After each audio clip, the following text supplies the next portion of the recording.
Welcome back, GG fam. We're here for another 420 Sunday show, and by request, we have Chad from R.A.R.E Dispensaries here again, along with our co-host, the Happy Cultivator. I appreciate everyone who's messaged me and told me how much you love Chad coming on and talking about terpenes. So, giving the people what they want, Happy Cultivator, I'll pass it off to you, and then you can introduce the man of the hour. Right on, man. Thanks for having me. Happy Sunday, everybody. And I present to you R.A.R.E Organics, Chad. Welcome to the show, brother. Hey, thanks for having me back. I'm so happy that I'm back by popular request. I'm here to answer any questions that I can get out to the public and help support that knowledge. Well, we appreciate you, man. Thank you so much for giving us your time.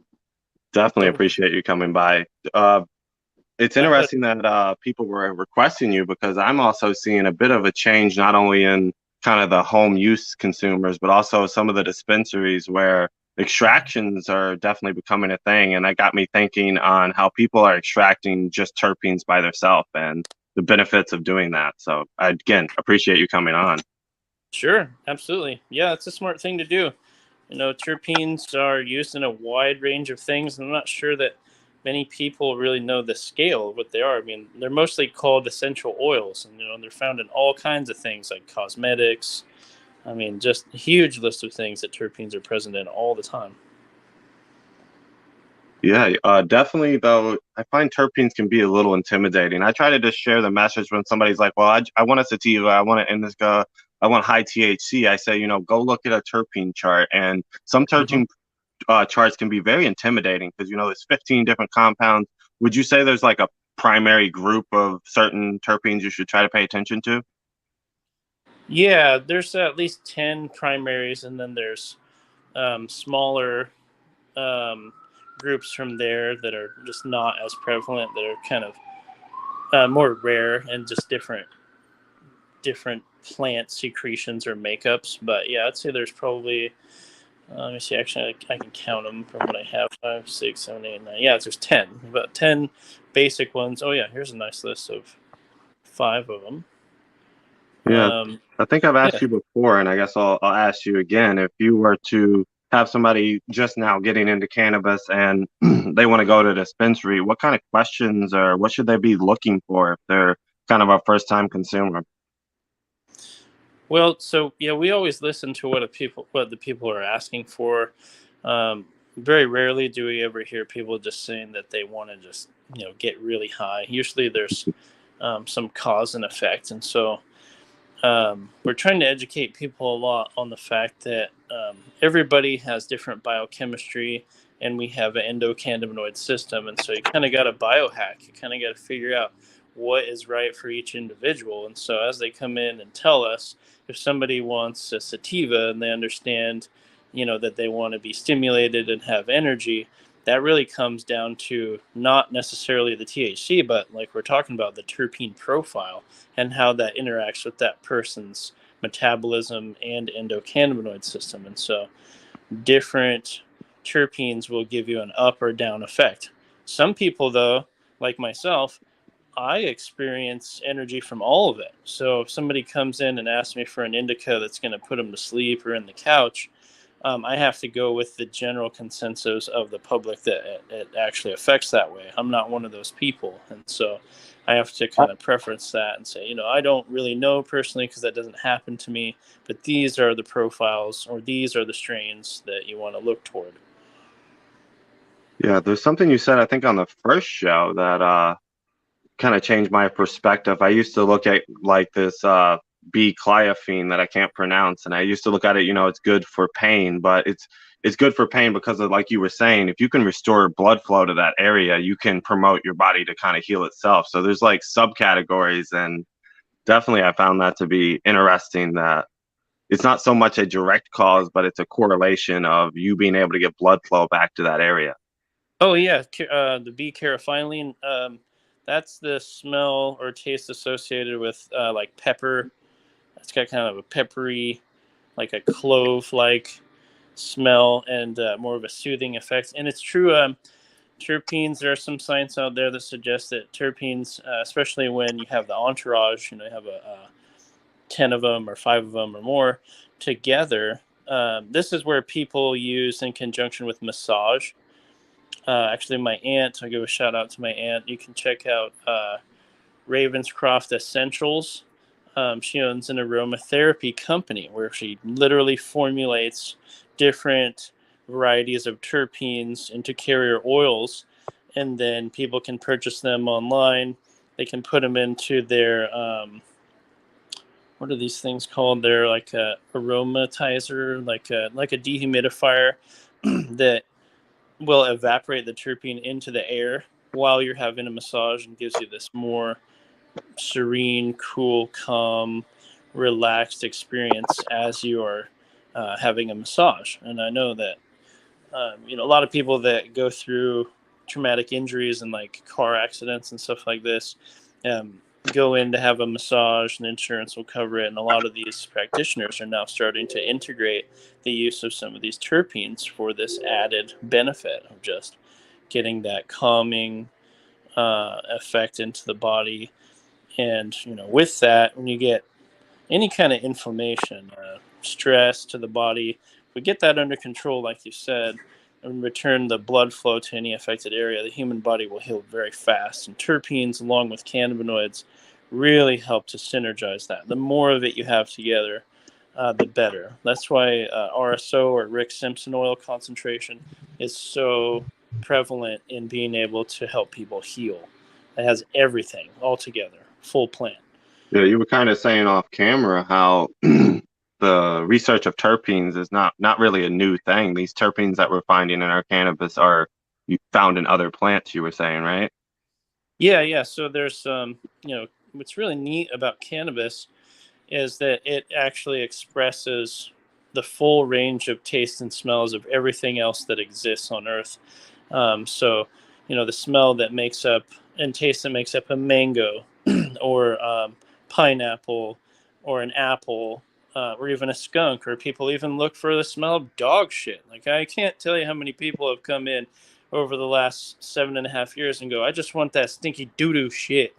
And I'm Hyper like, doo-doo, all right, yeah. we got something for you. Or they want that skunk, and so typically we see things that are more gassy or more fruity or more sweet, but sometimes you get like a woody, earthy, pine tree kind of smell. And so you have this gambit, you have this huge range of taste and smells to explore. And so we were talking about, before the show started, having the organic compost materials. And so the more things you put into a compost, no proteins, no meat, nothing like that, but any kind of plant, banana peels, orange peels, other organic materials, the more of those you put together and feed to a plant through the soil, the broader the spectrum potential you're going to get in making up that smell and taste and effect in your finished product when you're growing cannabis.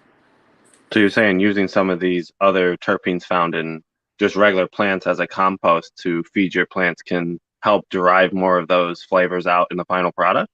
Absolutely. Especially if they already genetically naturally express a certain profile, and then you add to that, the plant has the ability to metabolize a little bit more, and so it can be stronger. Or if there's other terpenes available that it wouldn't necessarily genetically express on its own, it has the potential to be able to pick those up with the sugars and the decomposing matter to bring in a more broader spectrum. And have tested that and tried that over and over and built really robust terpene profiles from using those organic compounds myself and putting them in. And man, you get some of the most outrageous smelling and tasting product that way. I'm sorry, 1 minute. I'm just trying to pull up a chart here, but my phone's messing up. Definitely, while I have you here, I guess I could also touch on something that somebody said in chat, but I can't find it now. When I was looking up, it may be off topic, and forgive me if it is, but I was trying to help a friend that has seizures. He was kind of looking to find a medical doctor and everything, and we ran across things like spectrum, full spectrum, CBG. What is this whole spectrum? How are we bringing a spectrum into cannabis? So spectrum is basically just the analysis, the breakdown of what all is in the plant, whether it's from a hemp extract or a cannabis extract. We're basically saying that we're taking every component, the leaf, the stalk, the stem, the bud, everything that's in it, concentrating it down and capturing everything, every potential. And that's what is correlated to the spectrum. Instead of just having THC by itself as just a part of the spectrum. So there's a huge chain, a metabolic chain that is starting from CBG all the way through to the end of CBN. There's the degradation or breakdown of THC under the exposure of heat and light. And so at the very beginning of the plant's metabolism, you're going to find that CBG, the cannabigerol. And then from there, it goes through all of these internal metabolic functions to create so many other cannabinoids. I don't have the list of them. I have basic ones like THCA, THCV, CBD, CBDA, CBN, CBC, and CBG. And there's a couple other ones too. I don't have them notated, but at different points in time, even just in a clone, you'll get a different profile or a spectrum. Like there's not going to be hardly any, if any, THC if you were to like juice a clone and then analyze the juice or make like an RSO. You'd just see probably mostly CBG. I haven't actually done that yet, but I have some medical patients that grow just clones, and they juice the clones and they drink the juice, and it helps them with diabetes. They're getting amazing results just from harvesting their fan leaves, juicing them down, and drinking the juice, and experiencing healing benefits from that live juice. I've never heard of that one. Wow. Mm-hmm. Yeah. Yeah. Now, have you seen? I'm sorry. Oh, sorry. I was just going to add, and at different points, like let's say you go into the first 3 weeks of flower in any given strain. If you were to take that plant, harvest it, and dry it and or juice it, you're going to see a completely different spectrum in the cannabinoid profile from the clone to the finished, to juicing it in week 3 or 4, for example, as to a finished product in, week 8 or 9. So you can capture different cannabinoids at different points in time in the plant's life cycle. That's awesome. Yeah. First, let me say your community, your town, your state is lucky to have somebody this educated in a dispensary. It's very rare in my area to see that, for sure. It's pretty cool, man. The closest dispensary to me too. So it's like a 5-minute walk for me. Well, a lot of it just comes from proximity and personal experience. If this isn't what you do and you're not dealing with it, there's not a lot of people talking about it. There's not a lot of knowledge. I haven't found any book at all pertaining to the different spectrums at different points of harvest. And so it's just something that you kind of got to experiment with. I'm a scientist to a degree. In my own mind, I like to experiment. And this is the most homeostatic plant that I know of on Earth. And so for me, it's biohacking, man. We got to figure out the biology of this plant and what it does for us, because ultimately the better knowledge you have of plants and how that pertains to you and your life and your DNA, ultimately you're going to be able to enjoy life longer and fuller. And so that's what I care about. That's what I think people want to live. They want to enjoy their lives, and we want to know what's good for us. And the best way to do that is to learn from people that know. And so if I can experiment and gain benefit for myself, I want to share it with humanity as a whole, because I know that's what I would want. I always want to learn from somebody that knows, good mentor. And so I'm really happy to be here, and I'm always learning, and I don't know everything. So, feel free to ask me questions. If I don't know, say, man, I'll check it out. I don't know. Yeah, I think I said off camera. We really are more starting the conversation and spreading the information that we have, and we grow from other people and go from there. And off camera, I think I was also saying how, there is a wide amount or a really large amount of cannabis flower kind of out in the market, especially in some states. So I'm seeing a lot of extractions of just the terpenes by themselves being put in products. Are you seeing, grow ops down there just growing to extract terpenes, or is that really not a thing yet? I haven't ever seen that personally, like an extraction laboratory. When we first started in 2015, I did put that, into the ether just in my imagination. If I were to go that route and fully integrate, I would want to be so integrated where every single piece of the plant is utilized and nothing goes to waste. And that would be one of the steps that I would take. Like instead of if I had a low yielding plant that was low THC on the finished bud, then I know that the trim is going to be lower. And so instead of making that into a joint or something else, or selling it to extract, if it had a really nice, robust terpene profile, I'd want to take that and just extract the terpenes. And then what's nice about the terpenes is, it's not a Schedule 1 drug or product. Those could go basically anywhere for anything.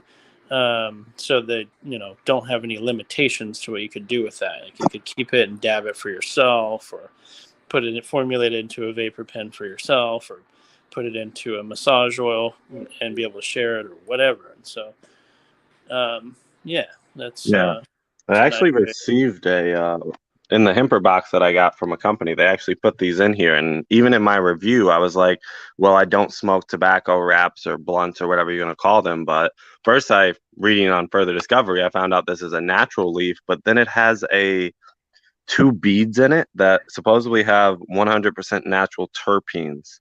So these Right. beads pop and somehow add flavor. And I was like, this is just getting crazy. Huh. Little terpene balls. Yeah, like I said, it's just there's so much weed. There's states that say they can stop growing weed and they have 10 years of cannabis flower to survive on, and everybody could stop growing. So with this Oh, vast amount of cannabis just floating around, I feel like the market is going to go more to those niche, like skill-based things where you're extracting certain terpenes or even THC in that sense of making shatter. Are you seeing any yeah. kind of transition, or is flower still a very high demanding thing? I mean, right now in Oregon, we are so oversaturated. I really don't think that the legislators and the OLCC did any math. They didn't do any basic math pertaining to, like, the general population density. For example, the state of Oregon's like 3.4 million. When we opened in 2015, only 17% of that were medical card holders, all of which, earned, I think, less than $30,000. And so even opening medically here, there was an abundance of product, a lack of knowledge, and a lack of finance. And then once we went recreational, one thing I noticed here is, like, so this is the Oregon Liquor Control Commission, and liquor stores are spaced out pretty well. They don't have them stacked up 1,000 feet from each other or right next to each other, as some stores are here. Um, and they're able to collect a 17% tax to the state and a 3% tax to the local city that allows it. So 20% tax on the top.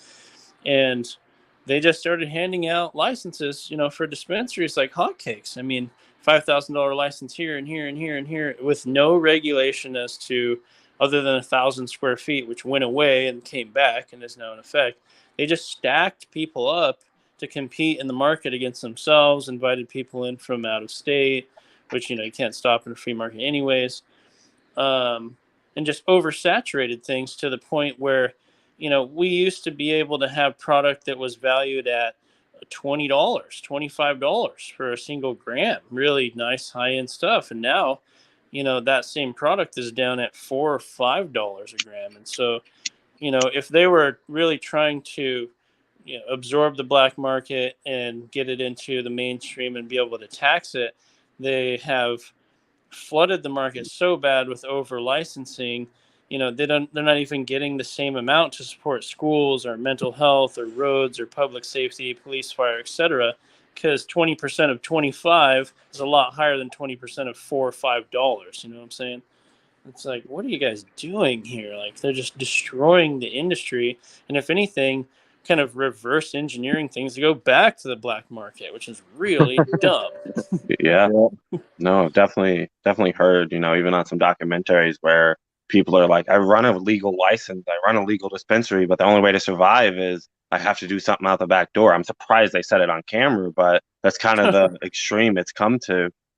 Yeah, it's gotten out of control. Companies are failing left and right here, and That kind of brings me to my next question, actually. Do you find that all these licenses that are being given out, do they have the same passion you do? I know when Happy goes into your store, you're no. like, hey, this is for sleep, this is for this has got this compound.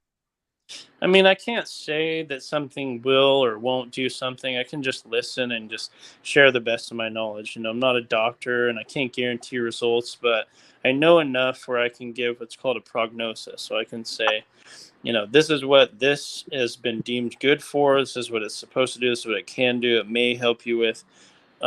This is what I've experienced myself, or this is what my staff has experienced. And this is the knowledge that we have. You're welcome to try it. And if it works for you, please come back and tell us. I want to know if you love it or hate it. I don't want to give somebody something that they don't like. That's not good business, To narrow that question down, then, would you say all these licenses that are giving out, is it majority people just in it for the money? Absolutely, yeah. I don't think there isn't a lot of care or compassion that I've seen. I've been to hundreds of stores, and a lot of people just don't know. Bud tenders just don't know. Most of the time, I'll go in and they're friendly at least, but the more time you take or questions you ask, the more they seem irritated and just want to rush you out.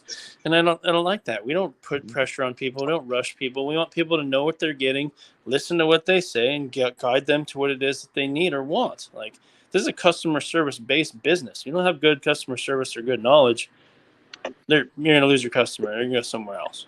Yeah, I'm definitely finding that, at least in my circle of community and friends, that people are even online saying, you're better off finding a bud tender than a dispensary. And I think it's because of these people that are just getting in it for money. They're giving that dispensary and bud tender kind of a bad name, because now everybody's like, no, it's better to just get yourself a good caregiver. They're going to take care of the bud. They're going to care about it. They're not going to sell you shit that hasn't really passed, but they passed. You know what I mean? Where it's just, they really only care about that money factor and they don't care who they hurt.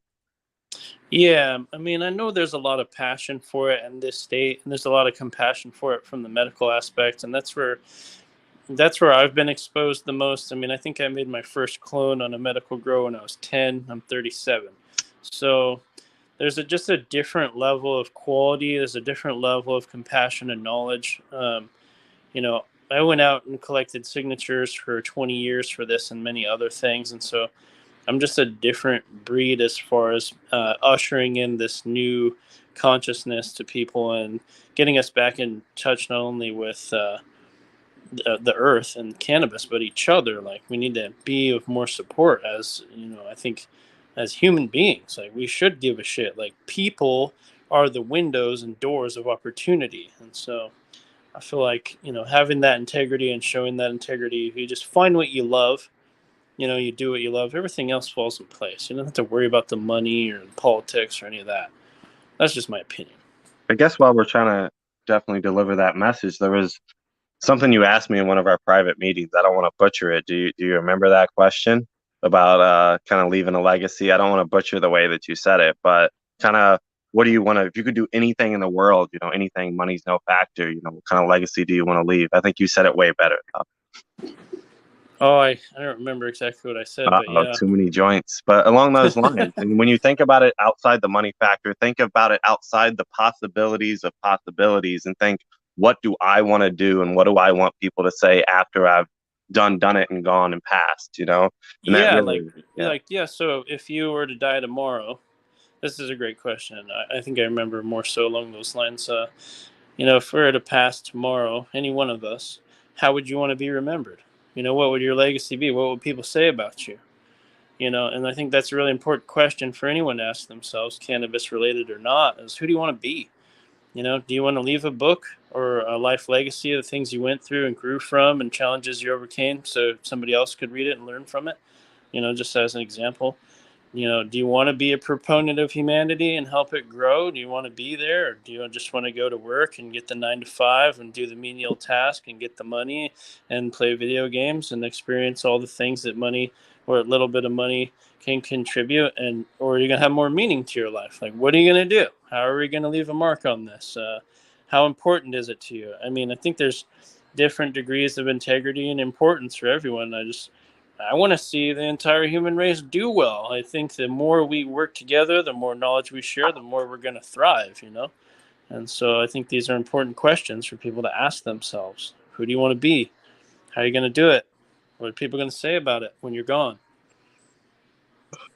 I think that was a beautiful question, and it kind of stuck with me. So I guess thank you and no thank you, but it's in there, right? It's going to eat away at me now. But definitely, I think that's a message that needed to be spread. And again, I appreciate you coming up on spreading your messages. The chat seems a little interested in how the cannabis stores ran here, in the sense of that the fact that there is so much quantity. Are you having to give out deals? Is there incentives? How are you getting people in the door with so many people? I mean, we just have a really good track record. We have perfect compliance. I know all the rules and guidelines. I've worn every hat, and we really just do word of mouth. Honestly, like we will go out sometimes and donate samples. We do sponsorships once a month. Thanks to this channel, people have seen this and come in and mentioned it. We're doing a show once a month called Mixology. I sponsor a once a month event in Springfield.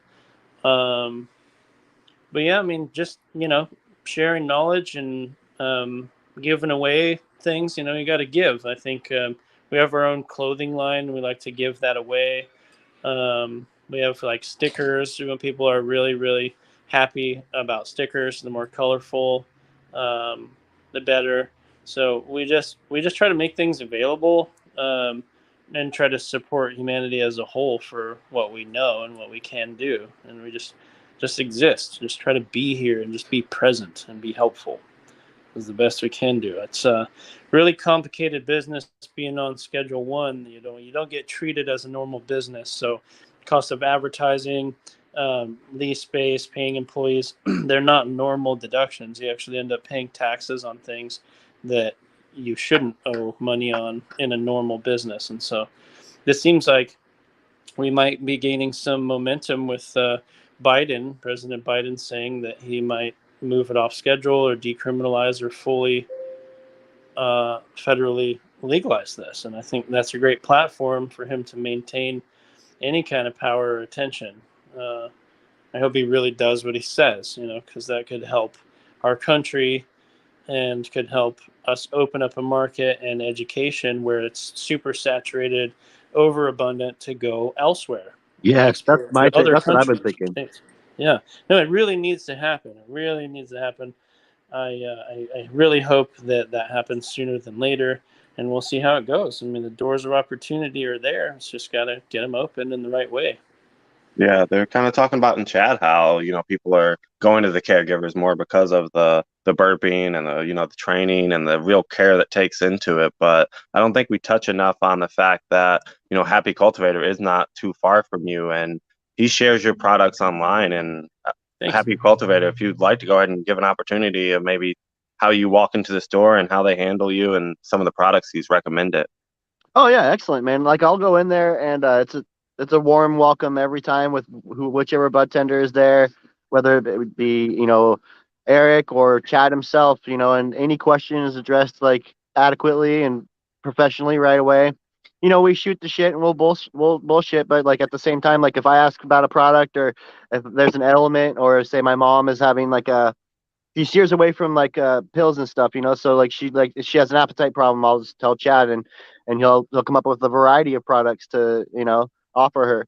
So it's pretty awesome, man. And it's a short walk for me. It's really cool. It's like inviting to walk up there and hear some good music playing, and then nice warm welcome at the door.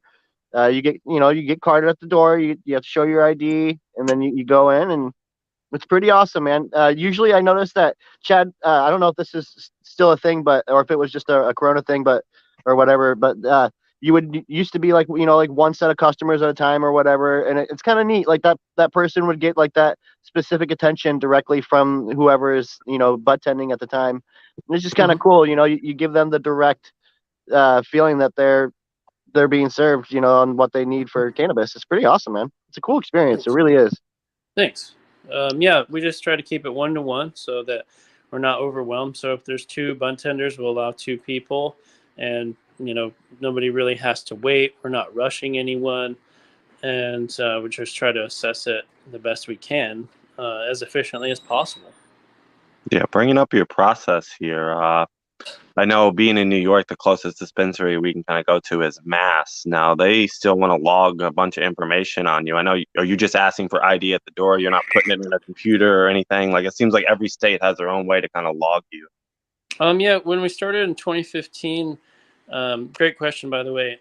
People had to come in with a valid ID. and their medical card, and we had to input that data and build them an online profile that was custom tailored toward them. We didn't necessarily need anything else like their address or anything, just their first and last name, medical card number, driver's license number. And that would track the limits that they could have each day, who the person was, and the total expenditures that they have. And that was just for medical privacy. And it's all HIPAA protected. It's not allowed to be shared or anything.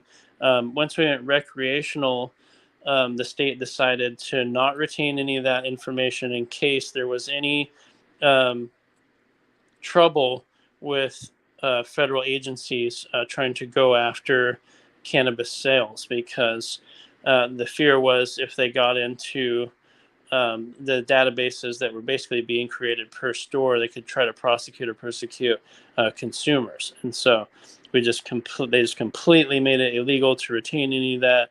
And so we had to wipe all the systems, get rid of any kind of documents of other people, and we just strictly have to see visually that somebody is 21 or has a medical card or both. And Now, so, how are you limiting them? You said there was a limit at one point, and that's kind of why they were trying to track it. How are you limiting? Can I go and buy a bag, walk outside, come in and buy another bag? Is there unlimited amount there? not legally. So when a person comes in and a bud tender serves them, we have a pre-programmed legal limit in the computer that corresponds to the state laws and guidelines. And so, like for example, now people can buy up to 2 ounces of flower per day, and that's also the rule says per shop. And so so, yeah, it's kind of silly. But yeah, I mean, I'm sure that there are people, if they find a crazy deal, that they can manipulate the system, and it's not hard. It's not too hard to manipulate that. If we're not keeping track of somebody's data, and they come in the morning, and then they come in the evening, and there's a shift change, the person doesn't recognize that person was already there. So we don't see that happen, but yeah, there are flaws in that system. But really, at this point, it's for the protection of the consumer, and also I think it makes it easier for the state to generate tax money, whether a person comes right back or goes to another store. Yeah, there's a little bit of a workaround there. Franken beans. Yeah, you can email me the PDF. I didn't know that New York released their dispensary rules today. I usually get emails Oh, about that. awesome! That's crazy. That's good news. Yeah, Right? I'd Yeah, like to read that, that's awesome. please. That's awesome. Yeah, we could read that and then ask them if they want help and show them, if there's do's and don'ts in there. I'm sure there's going to be some things that maybe they're not seeing that could break down and say, hey, based on our experience, you might not want to do that way, but maybe try it this way to alleviate any problems. So that's good to know.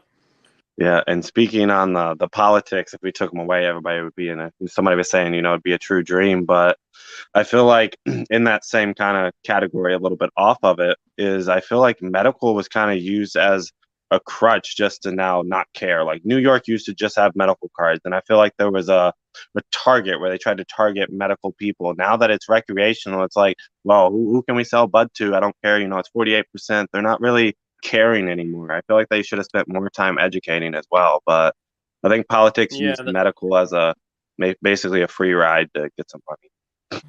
that's the money slide. Yeah, definitely when the no holds bar, comes off and everybody can have access, and people kind of start to fall in love with the idea of money, and that's it's part of the It's human condition, and the responsibility that we face is to not treat money like a god, but as a tool. It's just a tool, just something we use to exchange goods and services. Doesn't make you a better person unless you know how to be responsible with it.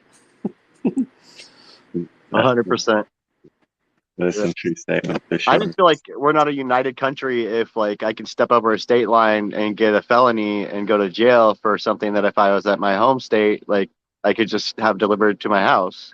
That doesn't seem like that seems wrong to me, in so many ways. Completely agree. And this is why we need somebody, I'll do it, to go to federal court and speak to a federal judge about why this has been a terrible injustice for over 100 years, why it's relevant, how it works. It's part of the body's endocannabinoid system, relieving all kinds of ailments, and really make that argument and make it profound and make it renowned, so that people actually start to understand from the law society and down. Like, we hire these people to help take care of us, but if they don't know, or it's deliberately being suppressed, we're not getting any of the benefit I think of we're what at is that point already now here on earth for us.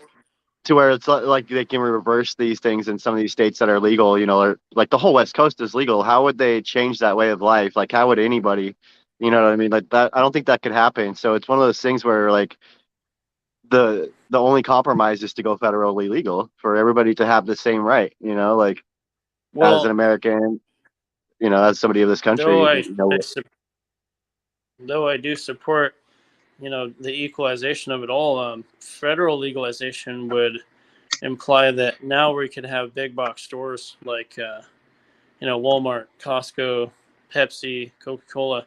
They could just step in and just smash out everybody that has any experience.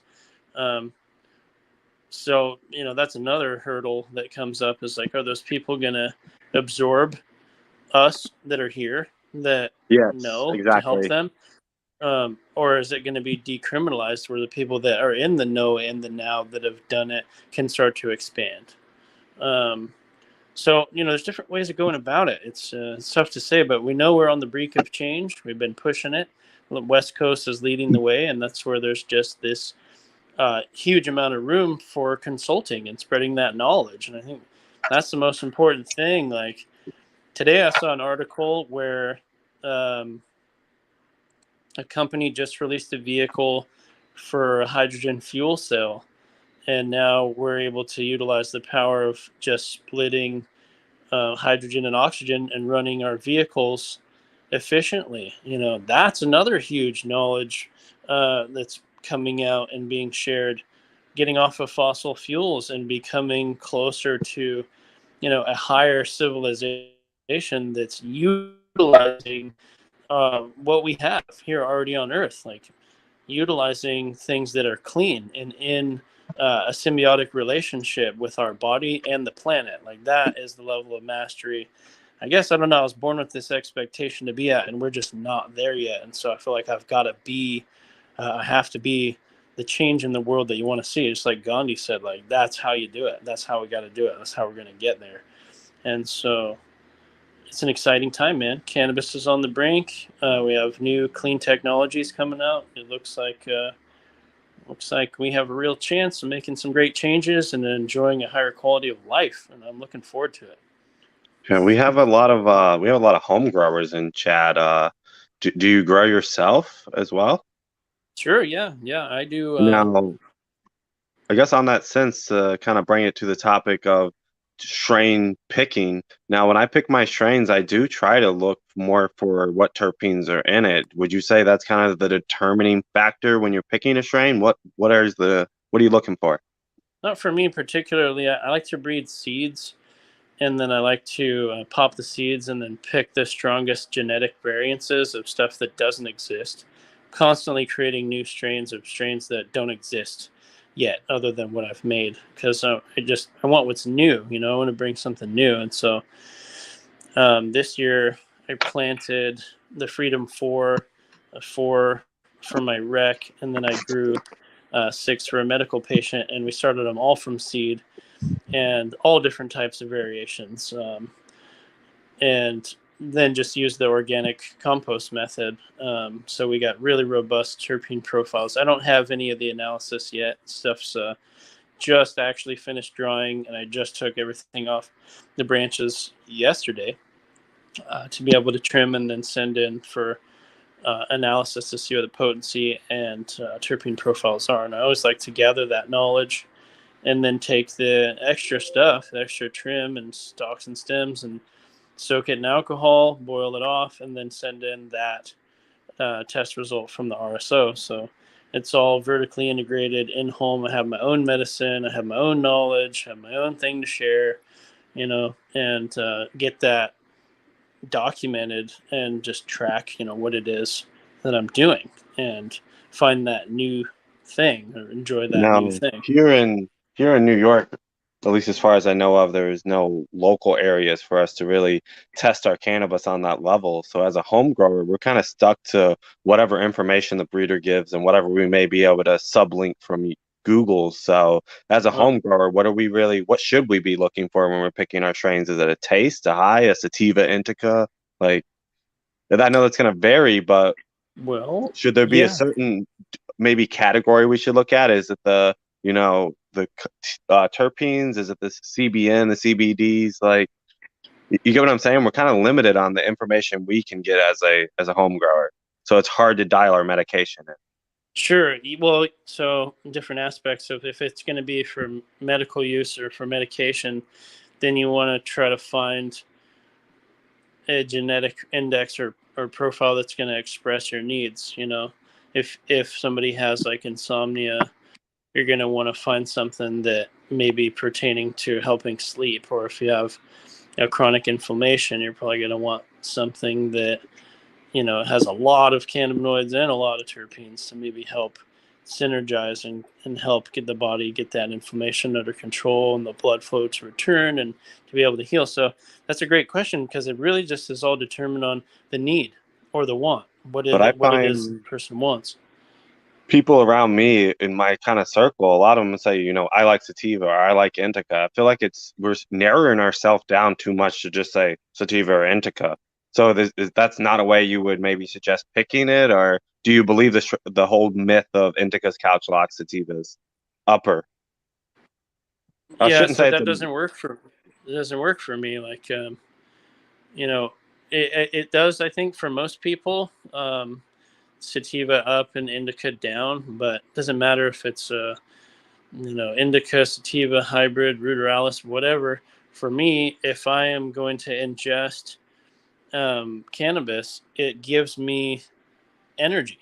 Like my metabolism is unique in the way where if I smoke a joint or eat an edible, it makes me functional. Like I want to do stuff. I want to go to the gym. I want to go for a run. I want to go fish or hike or walk on the beach or talk about something. I think for me, it acts more as a stimulant across the board. I mean, to me, the word psychoactive means that you're active, your brain is active. So, when it comes down to the terpene profile, I think the way that my body metabolizes terpenes, I haven't really ever experienced the down. And THC doesn't take me down at all. What I can say about that is I have noticed when I have been able to collect CBN, for example, that compound on its own, the degradation of THC broken down under heat and light, is the down. For me, that is the more sedative. That is the more relaxing. That is the more anti inflammatory for my body type. And and that can also pertain to your harvest, right? So, a lot of people in the indica um, harvest cycle are looking for amber trichomes. That amber color is actually the degradation of THC. When the crystal turns an amber color, it's been exposed to heat and light, and so it's actually starting to break down molecularly, and you will get more sedation from that. But you know, you're gonna have to. For me, I would probably have to smoke several grams, an eighth to maybe a quarter ounce, before the level is high enough in CBN for me to really feel slowed down. And even at that, I can't guarantee that that would actually happen because it just depends on how. At this point, I would consider the plant to be overdone because you've turned the THC A into CBN, and so now it could be mostly sedative. I don't typically deal with that. We don't see growers, whether it's indoor, outdoor, greenhouse, overdoing their plants, and so there isn't. I don't feel like there's a lot of sedative type cannabinoids on the market that I've seen or that affect me as a person. Even in That the be a universal truth for everyone else. even in like the extraction point, if you were just do CBN by itself. And I'm just gonna run to the bathroom while you answer that question, and I'll pass it over to the co-host to go from there. But I'll be right back. Sure. Excellent. So you get CBN basically by making a distillate when you're in the extraction phase or license. You know, the longer the liquid or distillate is held under the conditions of high heat or exposure to light or both, the you'll see what will turn from like a golden honey-like sticky liquid to a red, more kind of what's the really dark color red? It's like Maroon or something. just you know, it's kind of it's like almost like a brown. It's fuchsia, Oh, like okay. like this dark red, and that you know it will still have some THC in it, but primarily it will be degraded to CBN. I hope that answers that question. Yeah, That's as far as I know about that process that I've learned and been able to experience by getting degraded distillate and then putting it into chocolates and then dosing myself. Probably one of the greatest and most comfortable relaxation, anti-inflammatory, you know, feeling very fluid in the body, feeling like there isn't really a lot of barrier or inflammation or pain. Very enjoyable and still, like I said, like lightly psychoactive, where you still are giggly and can have fun and no paranoia. I didn't I've experience any. noticed that. And since you recommended, CBN products to me, it's in my daily diet. You know what I mean? I have a kind of like a Ooh, regimen I like to do for edibles every single day. there you And go. Yeah. yeah, it's Yeah. pretty awesome, man. Like from the time I wake up to like the time I go to bed, like I kind of have it numbered to where I'll take, this one at this point and at that point, like, and then down to like like a nighttime gummy to fall asleep nice and easy and relax, like listening to something like easy or whatever. But yeah, man, edibles are definitely a part of my daily regimen for like self-medicating, like along with a whole lot of joints, Yeah, like man. That's part of the fun and the human experience is get that plant science down and biohacking and getting yourself, you know, relief or joy or and whatever experience you want I to can have. relate to how you were saying like you smoke different, like as whereas people would be like, hey, I smoke a sativa in the morning, and an indica at night. Well, I mean, I smoke the heavy stuff right when I wake up, man. Like that's for some reason it doesn't drag me out. It kind of gives me energy. It wakes me up. Mm-hmm. It's weird. I've always kind of thought that too, and I was miseducated for a while. But I always thought that indica, years ago, were like a more awake. I didn't realize it until I actually did some research into it and like started looking into it. I was like, oh, that was foolish, like, but then I think the reason why is because my self experience, like that's why I've always assumed that, or had for like such a long time is as indica or whatever one would say would be indica prominent or the sleepers is something that I like to do early. It's just Mm-hmm. Mm-hmm. yeah. But in But the yeah. sense of THC breaking down, could you technically take a sativa dominant plant, even overage it and turn it into not that desirable sativa everybody says? I just feel like it really limits us to say sativa or indica. Right. So yeah, that is a great question. Yeah, if you think about that logically, let's see. Sativa plants, pure sativa plants, can actually grow for anywhere from flower from 16 up to 24 weeks. Can you That's imagine crazy. that? And so if you go beyond that, an extra month or two, um, or even if you harvested it and then just put it under lights, intense lights for a long time, it will degrade the THC. Um, you could also just take the extract and suspend it under heat and light for long enough where it would degrade the THC to where it would just becomes CBN. That's what distillate will become if it's not handled properly or if it's exposed to heat and light for too long. It just becomes CBN. So you can ruin even in the over harvest having an indoor that goes too long. You could take a sativa and get the reverse effect because you're degrading the THC. You will still have hopefully um, something that can affect the metabolism to have some energy because the expression of the terpenes are different between indicas and sativas, and the terpenes can also influence people's metabolism to gain more energy, but not for very long. Terpenes are very small and minute in comparison to THC or degradation thereof. Now, somebody in chat had a great They- question kind of about THC and maybe other extractions, even if it's just terpenes. Like, is there a way for the home user to kind of test their dosage? Like, that's why a lot of people are afraid of making edibles. You know, I put an ounce of weed in, I made 14 cookies, but how Woo! is there a way to, I know you said woo, but is there a way to maybe for the home grower to kind of gauge that? I've heard like you can gauge it off the percentage of THC, but then we're guessing what it is or looking at the website. It becomes messy. Yeah, so this is a great question, and it is all about dosage appropriation. So if you take an ounce of high-grade weed and say about a 30% sativa, right, and then you cook that down in some butter, extract the butter, and make 14 cookies, you know, you have in a 30% sativa, that's 300 milligrams worth of THC in the flower per gram. So you can take the baseline 300 times 28 grams, and that will give you a rough estimate for how much THC you're going to capture in that batch, right? Then you can take that number and divide it by 14 cookies, assuming that it's all dispersed evenly. And then from there you can do the math and break down those 14 cookies.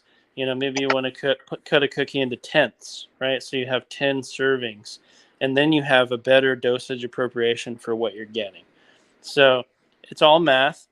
You know, you got to just really pay attention to the math and then try it But and in the see same sense, how I you feel. feel like edibles, I shouldn't say I feel like it does. Edibles, somehow, I don't know if it processes maybe through the liver. I've heard that it just is a total different kind of medicated high, and it's weird. I've done too much and it's gone bad. Yes, you are correct. And back to the fact that I think it is all about dosage appropriation, and you're completely 100% right on the fact that when you eat cannabis, there is a conversion in the liver, and it actually is the delta 9 tetrahydrocannabinol to what's called 11 hydroxy tetrahydrocannabinol, which is typically about 5 or 6 times more powerful than if you were just to smoke the cannabis. Your body metabolizes it, changes the molecular compound, and it actually, in that process, is where you get a greater response. I get a greater response to anti-inflammatory pain as opposed to smoking it. But also you get an amplification, because not only now are you just taking the acid THCA and decarboxylating it when you're smoking so that it penetrates the blood-brain barrier into your blood and then through your brain, and you get high and laugh or eat food or whatever. You're putting it into your metabolism through the liver, deliverable to every cell at 5 or 6 times more powerful than smoking it. And so you don't need as much. The dosage appropriation, I'd say, yeah, it was like a fifth or a sixth, even a fourth of what you might need to smoke. You don't need as much. So be careful. I have found myself overdosing on edibles and just become so uncomfortable. I don't want to talk to people. I don't want to be in public. I don't want to drive. I feel like I just want to go crawl under a rock and hide. And like an exaggeration of overimportance too. Suddenly feel uncomfortable or paranoid, like somebody's following me, and I got to talk to myself and be like, hey man, you're not that interesting, okay? Nobody's paying attention to you. And just kind of bring myself down, drink some water, eat some food, try to meditate and relax. But one bad experience for somebody, especially somebody new, medical patient or recreational, can really screw up the overall healing benefits and experience of cannabis if they overdo it and have too much. They I've won't die, definitely, but you might I've feel definitely like you're going to die, and you don't want to experience that. I've eaten a lot of edibles, and my last experience, I actually for once got a benefit from edibles, but then it went too far. And in the sense of like School of Crop, and even one of my friends, only one of them, that ate the same edibles I did, felt nothing. Now, why is there people that can just eat bags and bags and bags of edibles and just laugh at me while I'm shaking on the floor? This is an interesting question too. Like, I don't know exactly what it is, but I've heard that there is an enzyme that you get from food. All the enzymes that we have in our metabolism come from the foods that we eat. Some people that experience like heartburn, like for me when I was a kid, my mom would make corn shell tacos and fry them in canola oil or corn oil. I would get terribly bad heartburn. I mean, just that burning indigestion, terrible feeling. And I couldn't ever figure out why, but I figured out if I took a sip of vinegar, it would create an acid to get rid of whatever that was my body was lacking, that enzyme to get rid of that heartburn. And so there is something, I don't know what it is, that's in what food or how it affects what person's enzymes, but there is an enzyme that people have that somehow shuts down that exchange. It completely or nearly shuts down that conversion where the edible goes into the 11 hydroxy tetrahydrocannabinol and gets this desired effect. And it's completely enzymatical.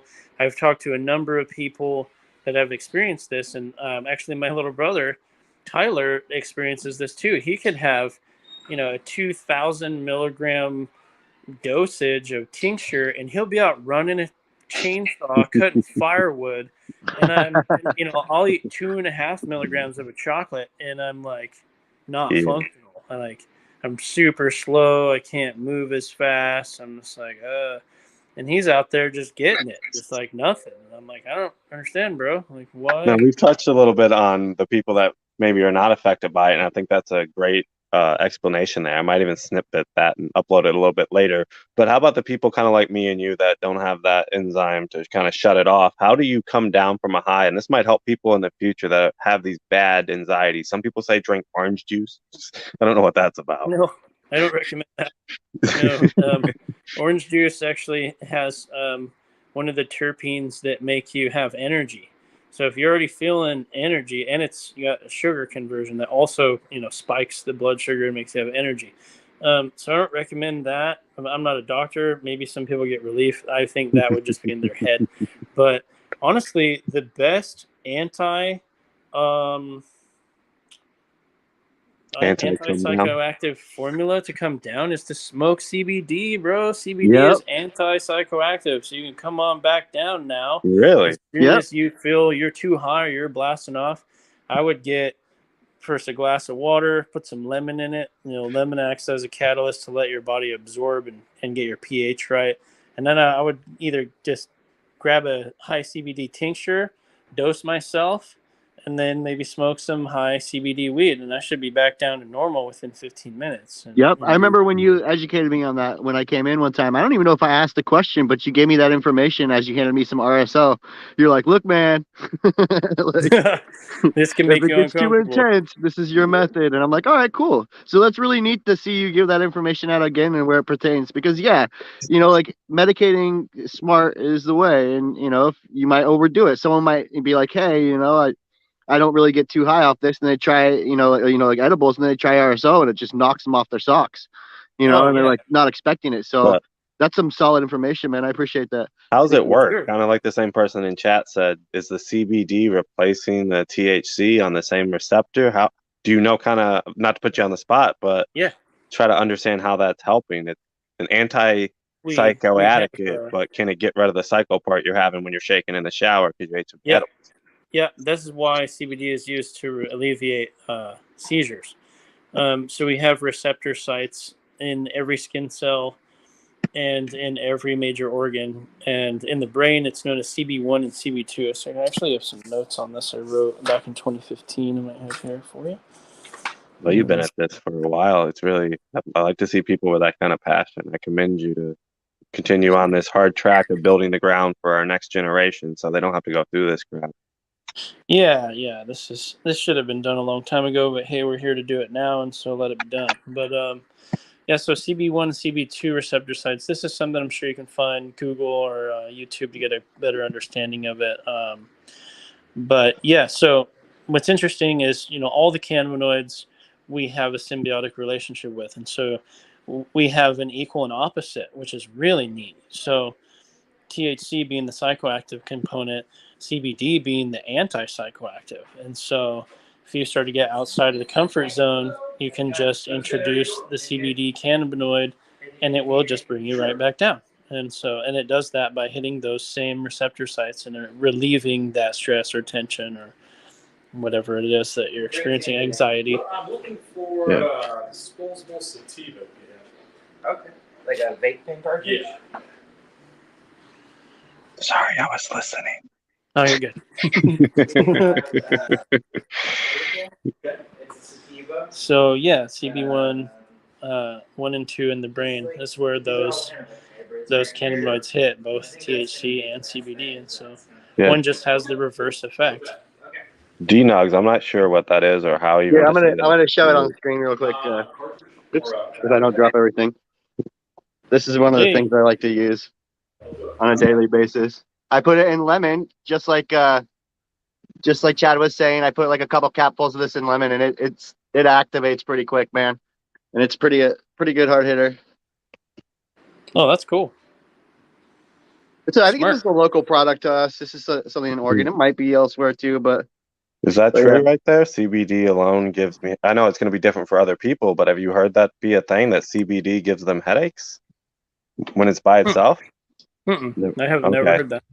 You're a weirdo, Frank. I'm just kidding, but everybody's body kind of acts differently. I don't know what that word is, Happy. Adabinol? Adabinol, yeah. What the heck is adabinol? Is it a tincture? I don't know how to explain it. Chad might know. It would be awesome to see a reference like a alternative, Chad, if you have any recommendations for that product, because I know this is a product that seems to be going.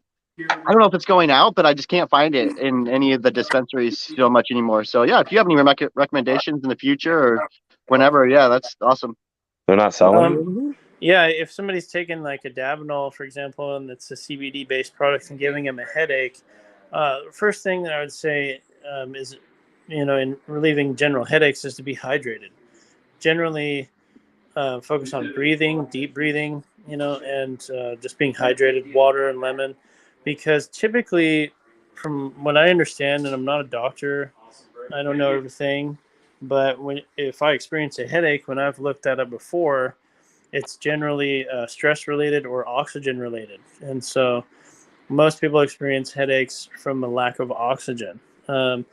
If you're hydrated and you're breathing right, when you add CBD, it's a vasodilator. And so it will open up blood flow. If you're experiencing a headache and you are hydrated and you are breathing right, it might be that there are some toxins or something in your system that are being opened and released, or maybe even people can experience headaches as a side effect of eating something that they're allergic to that they're not aware of. A lot of times that can cause a headache too. But that's all I really know about treating headaches, without like Excedrin or aspirin or any kind of over-the-counter medication. So it's yeah, I've never had the opportunity to try CBD by itself or any compounds by itself. I've mostly just smoked street cannabis, but ADHD said hemp is not THC. I guess there's a whole different category there as well, but I have not had the opportunity to actually try those compounds by themselves. So we have full spectrum hemp tinctures and massage oils here that people use for just relaxation or just general comfort that seem to work really well. But yeah, there is a lot of medical benefit, that's completely off schedule, and there's no tax involved in getting CBD or hemp derived products, and without the experience of being high. The rules are different. There are certain levels to be able to qualify. Like if hemp gets overly mature or gets too, not overly mature, but if it expresses too much THC, it's considered hot and it has to be destroyed. And so growers actually will have their hemp field tested before harvest to see what their levels are. And then a lot of times even just harvest early so that they don't push a high production of THC. And then at that, as long as it passes the initial flower testing limit, um, it can be concentrated, whether it goes into a dab, a vapor pen, an edible, or a tincture.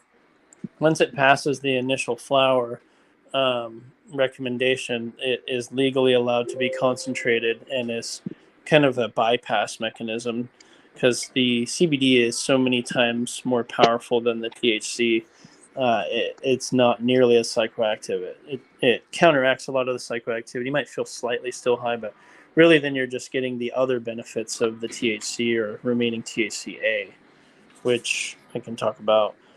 Um, the first thing that THC does, according to research in 1964 from Israeli scientists, is treat nausea and vomiting. So if somebody doesn't want to be high or they experience paranoia and they don't want to pay estate taxes, you can use a formulation of low THC, high CBD to combat these things also, because you'll still get all of these benefits, but without the psychoactive effect. So somebody has an upset stomach, that could help relieve vomiting, relieve pain, help them stimulate appetite, suppress muscle spasms, inflammation, which THC on its own has been known to be incited and sourced from these Israeli scientists as like 20 times stronger than aspirin or hydrocortisone steroid, and is known as an antioxidant and anti-tumor for especially like brain cancer. Really helps our veterans forget, like PTSD. It can help just kind of not focus on the wartime struggles and pains, and has been cited and sourced to help people with Tourette's syndrome too. So that's a neat way to go about gaining the benefits of THC without having to pay the tax or be high. Well, Get those that's kind of tinctures. a great question on this. Since you've been legal now, is dosing, I shouldn't even say dosing, medicating children, people under 18, is that something that's kind of acceptable in your community in the sense of maybe a child who's having some Tourette's or seizures? Is that something that's kind of accepted to give I them mean, maybe a tincture? in my mind, it should be planetary. If your child, whether it's a baby or an infant or coming out of infancy and, the young years and learning, if there's any kind of like seizure or disorder that can be helpful from cannabis, I think it should be the sovereign right of the parents to be able to administer, with, well, you would hope that there would be a doctor that would know and be able to guide and give consent. Hmm. But like for myself, if I had a child and they were suffering and I knew that these pharmaceutical drugs were causing more harm than good, I would feel completely comfortable with administering small doses of these cannabinoids to try to help my child. I believe that any parent would. And so for people that don't know, and I don't want to point any fingers or anything, but there's a lot of stigma. There's a lot of pre-programmed beliefs against cannabis. They said a lot of terrible things about it as being a gateway drug, but really the fact of the matter is, they told people before our generation if they smoked cannabis, they'd go crazy and kill people. And then people tried cannabis and they laughed and had a good time and ate and experienced everything maybe more heightened. And then what does that do to people? They realize that they've been lied to and they want to go out and try everything else. And that's why it became a gateway drug, is because we were lied to.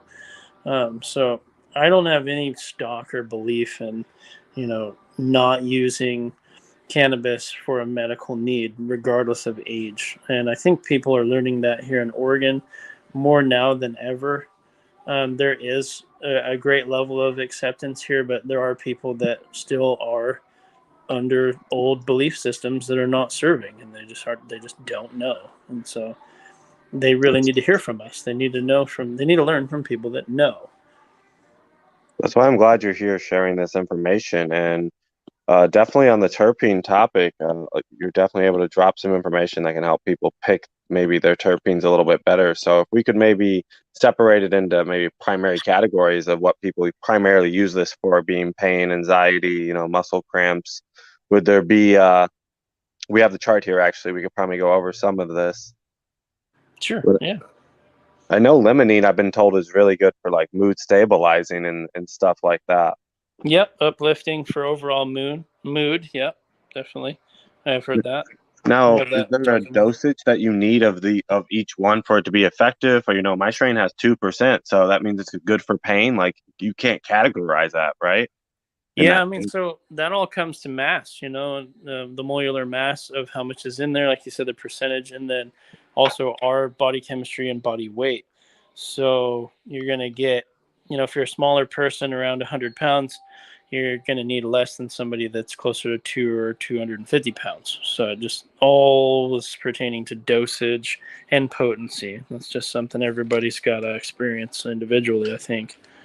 So as let's say a consumer buying it off the streets, or maybe even buying it in a dispensary, or even the home grower that's growing it, like, how do we say, okay, we want to grow our own cannabis, or we want to buy our own cannabis from somewheres, and we want it for this exact element? Like, again, like I was saying, we have limited information as a grower and as a buyer in most places. So how do we ensure we're buying the right flower to get, let's say, limonene, because we don't want to have panic attacks or something?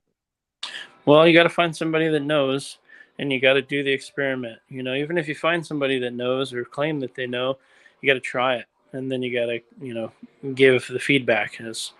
And that's what I'm always looking for. That's what I'm always asking. I want to know if somebody loves it or hates it, or how it works for them, because there's really no way to know without going through the experience for the individual, in my opinion.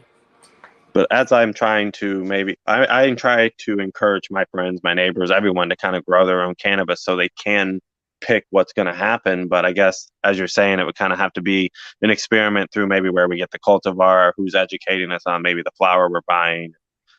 It's definitely a tough thing for me to tell people to grow, because they can grow the medication for them and then not really be able to point them in a direction or something to look for while they're picking seeds. It's just a challenge I haven't figured out how to overcome. Yeah, I mean, I totally understand where you're coming from, and I'm a big fan of doing things right the first time if you can. But really, you just gotta, get, if you're gonna grow from a seed, then obviously you want to find what strain you want, what kind of terpenes it's going to express, and what cannabinoid profiles you're looking for, and then just do the best you can to produce the greatest quality so that you can get that desired outcome. And if it's not what you desired, then you just got to keep hunting. But you'll But get it. I That's the think recipe. I think we, the kind of grower and people, we're kind of steering the seed market in an incorrect direction, in my opinion, because I feel like they don't really market anything about the medical. A lot of breeders just pop out. It's THC. It tastes like sour diesel and it's fire. Like, I feel like there's a limited area where we can actually find, at least myself, find seeds that are more dialed back on the whole hype of THC and everything, and more broken down on the medical side of things. Well, we're getting there, and we'll get there. But every time you pop a seed, say if you crossbred two strains and you got 1,000 seeds out of this plant, they're all genetic variants. They're all cousins or brothers and sisters of each other. None of them, not one single seed. Even if you bought a pack of Bubba Kush and there's 5 seeds in it, none of those seeds are going to be identical. They're all different. Every single seed is a different phenotype, and it's going to get you a different result. So that's the thing too, is like you gotta grow it out, you gotta test it, you gotta find what it is you want from it, and still have life left in that plant to make a cutting to continue it once you find it. I'm glad you say that, because I've always said, I haven't found that one strain to even start taking clones. I only start from seeds. So I'm glad to hear I'm going in the right direction. Once I find that desirable trait, but it's kind of hard because you got to take a clipping beforehand. So it's definitely a struggle for the home grower to find that, that miracle perfect strain for them. I really Mm-hmm. struggle not Mm-hmm. only with myself, but telling people how to go and find it themselves. Yeah. It's a process, man. I spent a lot of years as a young man crossing and breeding and trying to find what we think is the best for what purpose and what RSO and what joint and what formula. And it can take a lot of time. It really can. But that's how you get it. I mean, you get all this knowledge from the experience, and that's the best way. And so if you just gather knowledge from people in it that have done it, that'll put you further ahead than where I started.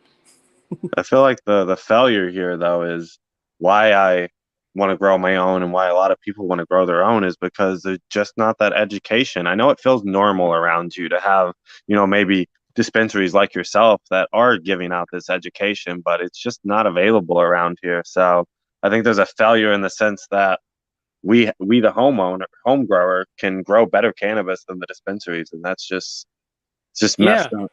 yeah. I mean, I don't doubt if people have a green thumb or a care to water a plant and like plants, you can grow cannabis. It's not a very difficult plant. Really, you just have to keep it clean, keep the environment clean, feed it and water it. But it's a weed. I mean, it literally can grow anywhere. It grows all over the earth. It creates a wonderful symbiotic relationship with whomever comes in contact with it. You can even pull the leaves and put them in your salad and eat them, and you have all the aminos you need for your DNA to function. Well, aside from animal protein, I mean, it's such a robust, complex plant that, in my opinion, is better than all the other plants put together. And so many usages, so much homeostatic, like so much potential, and we're Now, just one of tapping into the it. Like, you own a dispensary, so I guess one of the questions that I have, and even people not in my state and even Mass, I mean, it goes pretty far. Could you maybe touch on maybe yours isn't this way, but the dispensaries that I go to, definitely the cannabis is dry. I mean, no matter what you get, it's dried out. I don't get how that happens. Like, is that a recurring thing? Is dry cannabis or just my area? um, I mean, every different grower has a different style. Like, I have a friend. He runs Owl Farms. It's an indoor facility on the coast, and he really likes to retain a decent amount of moisture, like between um, 9 and 11%. And what that does is, not only does that carry more weight, but it keeps the product more fresh and it keeps it more sticky. See, he really likes that stickiness, and it seems like it holds the terpene profile together better too. Because as you dry things out, the closer you get to 100 degrees, the closer you get to atrophy and also the terpenes evaporating. And so the older a product is, the more it's going to degrade, the more it's exposed to heat and light. Obviously, it's going to degrade. And Well, I it, won't it, shout it, out it is. the I I won't think, shout out the dispensary, but yeah, there's a dispensary in Mass. I mean, I've seen probably 20 or 30 different batches from there, and every single one of them is like dust. It isn't that they, cured it to the point it's sticky but dry. No, it's straight dust. The bud just kind of crumbles. And it's it's like over dried. Yeah, when you touch it and it crumbles to powder, I it's feel like they're way just super way too. dry, and if these big commercial spaces don't give it the same care a home grower does, it's like let's mass freaking dry it as quick as possible and get it out the market. Yeah, that is a typical, you know, um, kind of a greedy corporate um, policy is to rush things, dry them, and get them out. And for a home grower, you can take your time. You can harvest the whole plant. I mean, I know some growers, medical growers, that swear by they stop their feeding cycle in the last 2 weeks and only use water to flush, and then they pull up the whole entire root ball of their system of their plant, clean it off, get every piece of debris off, and then they boil it for 10 minutes and then hang the plant upside down. And it Wow. shocks the plant system. And then all of the remaining sugars and terpenes and everything that was in the plant come and ultra resonate and saturate the buds and hang them upside down, shock it, and push all that remaining goodness out, and it does make the buds more sticky and stinky and just incredibly different. We've done side by side comparisons with Jack Frost, for example, and purple Jack Frost, where we've taken small plants that weren't very robust or high quality, but then they weren't huge. There's always this inverse give and take. Small finicky plants generally have a high quality. A big productive plant, not so much high quality, and so we do these experiments for medical patients where we'd take smaller plants that were already really good, clean them off, boil the roots, shock them, stick them upside down, and then just let them hang in the dark for 2 weeks. With maybe an air conditioner at 65 and a fan to circulate the air and just push the water molecules out and a dehumidifier too. Like you can, just by having airflow and a dehu, you can push the moisture out. What And humidity are you looking for? I like to keep it at like 65%. You know, I don't want it to get too dry. I mean, And if somebody you're in chat mentioned they throw out, if it has mold, they throw it out. And you were kind of touching on a little bit of some washing techniques, and it's a different sense. But outdoors, there is some people that are at least reporting to me that they have powder mildew or mold in their bud. Is that something you would encourage them just to throw out, or maybe try these stupid washing techniques on YouTube?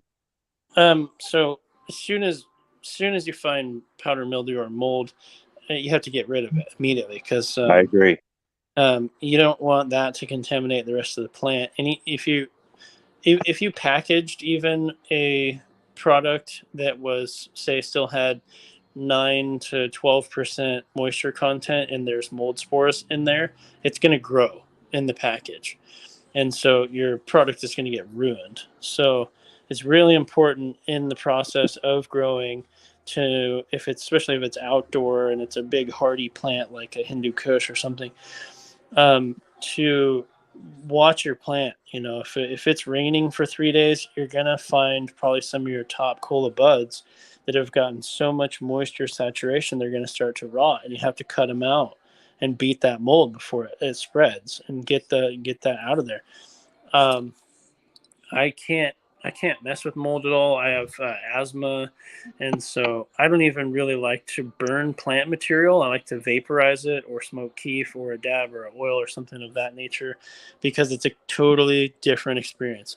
It's a totally cleaner high as far as the experience goes, and the way my body reacts to it. I don't want to cough and hack and wheeze just so I can have the experience of laughing or having joy or anti-inflammatory relief. And so I try to do my best to get away from mold or plant materials and just get to the compounds that we want. We just So if want you see, cannabinoids and the terpenes. And so vaporizing, like shout out to Volcano vaporizers, Yep. that's a great process to use. I have one of those. I use that when I need to, or if we do sample reviews, you can grind up a gram or two.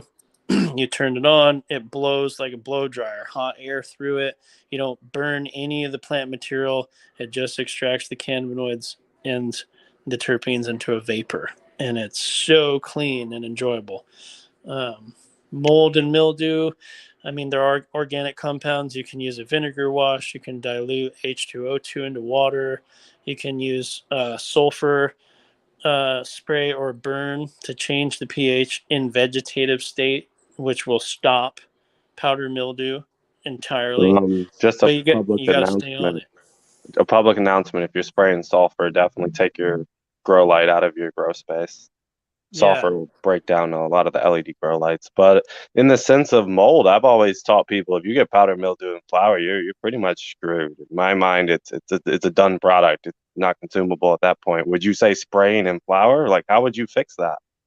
Man, yeah. So if powder mildew started to inhibit plants, say on an outdoor, there's only two safe methods I could even fathom to try to combat that. And that would be to mix like white distilled vinegar and water, because that's an acid that will wash that off, and inhibit that kind of growth from continuing. And or citric acid, which is just another organic compound you can buy for $5 or $6. You can dilute it down. I would put it down to 4 or 5 at a pH, and then spray in the dark, because anything that you use that's an acid, um, organically is going to be photosensitive. And so if it's too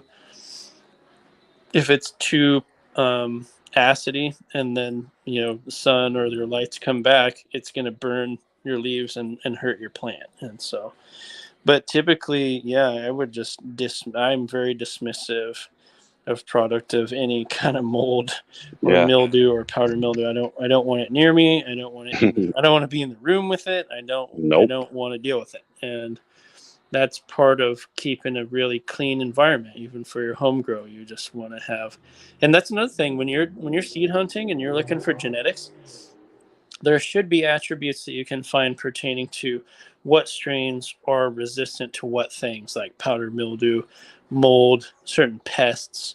And so I would recommend always looking at that first, and then try from there to get your cannabinoids.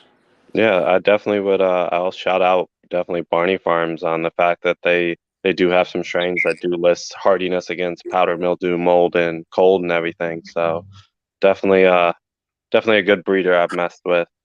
But I'm glad we touched on it. Elite Seeds is another really good company that I could recommend. They got that kind of information as well. They have some of the best seeds, I think, on the market. But isn't that out of Portland, or am I wrong? Elite Seeds? I think they're local here. I know they do really well, and I think I've talked to the guy. Yeah, he's cool. He's really cool, man. You guys are too far away from me. You guys got all the goodies, the good dispensary, the good owners, the good seed breeders. What's going on down there in Oregon? Yeah, it has been going on since 1998, and we are saturated. Now, how's it $30 an ounce? That's what keeps every time Happy says it, I about drop on the floor and wiggle a little bit. $30 an ounce cannabis has to be sticks and seeds, right? No, here, let me give you an example here. So not to interrupt, sorry, Chad. I was at Chad's last week, picked up a $35. Was it $35? Yeah, $35 ounce. OG. And yep, it's good stuff. Would you be able to show us some product, or I don't think there's anything against recording your own dispensary, right? Your owner's not going to yell at you, right? No, I'm not going to yell. So, damn it! Don't show that awesome product. If you want to change your camera, you can also go into settings at the bottom and change it to back-facing camera. Let's see. I'll undo you for now, so you're not on the spotlight, and you can figure that. But yeah, $30 an ounce is it almost seems too real to believe on the other side of the United States here. Elite Seeds. Any ounce under $100 seems kind of crazy, right? I think people. First off, if we can just touch back a little bit, some people were interested about this Elite Seeds. Is there somewhere they can read up on this? I'm going to look for that right now. Oh, it's online. Okay, Happy Paul Turner's going to put a link in chat. I'm sorry. So, can you see this? Yeah. Does the phone turn sideways a little bit?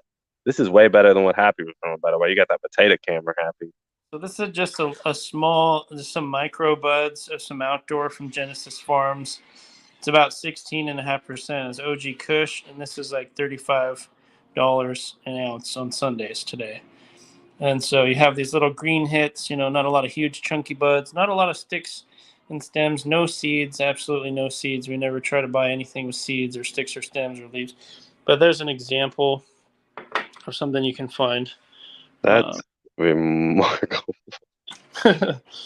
That's and that I think honestly, like, that is our lowest shelf. So what's the high shelf? You guys are like $100 an ounce? So right now on the high, yeah, we have kerosene at 120. I was only joking. Jeez, I'll show you. It's only joking. Here's this is a sativa. Oh, look at the difference, though. I do see it. Okay, $30 ounce, right? Yeah, $120 ounce. Big difference. Look at those. This is an indoor. I was telling you about my buddy on the coast from R.A.R.E Farms, and then we have the mitts too. So we have like Owl Farm, AL Farm. Here's another one. Here's a purple Urkel. Owl Farms. Like Owl Farms. Okay, I'll get them. Thank you, Happy. Urkel. Oh, I like that one. Now, if I was not to put you on the spot, but going to, like I said, other dispensaries, they don't have the microscope. That's cool, but they would just show me the bud and be like, this is 22%. Like, how would you tell somebody about that cannabis? Do you have like a test sheet that they give you? Like, he said, fuck, I look at my board. I have an obsessive amount of information here. We have our strains separated by color coordination. Up here, you see sativa, indica hybrid, color coded. You do all indoor, or it's everything at greenhouse, indoor, outdoor, mostly indoor. Then we have our indica sativa breakdowns. Wow. I'm coming over. I don't know if I'll make it there. And then here's our second section. You can see indica sativa breakdowns. Are you kidding me? And we have all the potencies here, right on the board, and they're also on each jar. and they're No. on every label that you get. So anytime we serve something, it has to have the label on it, where it came from, when it was harvested, what the test result is. Oh my God. What, you just holding that back? You holding that amazing board back from us? Now seeing it, hour 40 minute in the show. That's fucking mind blowing. You have that.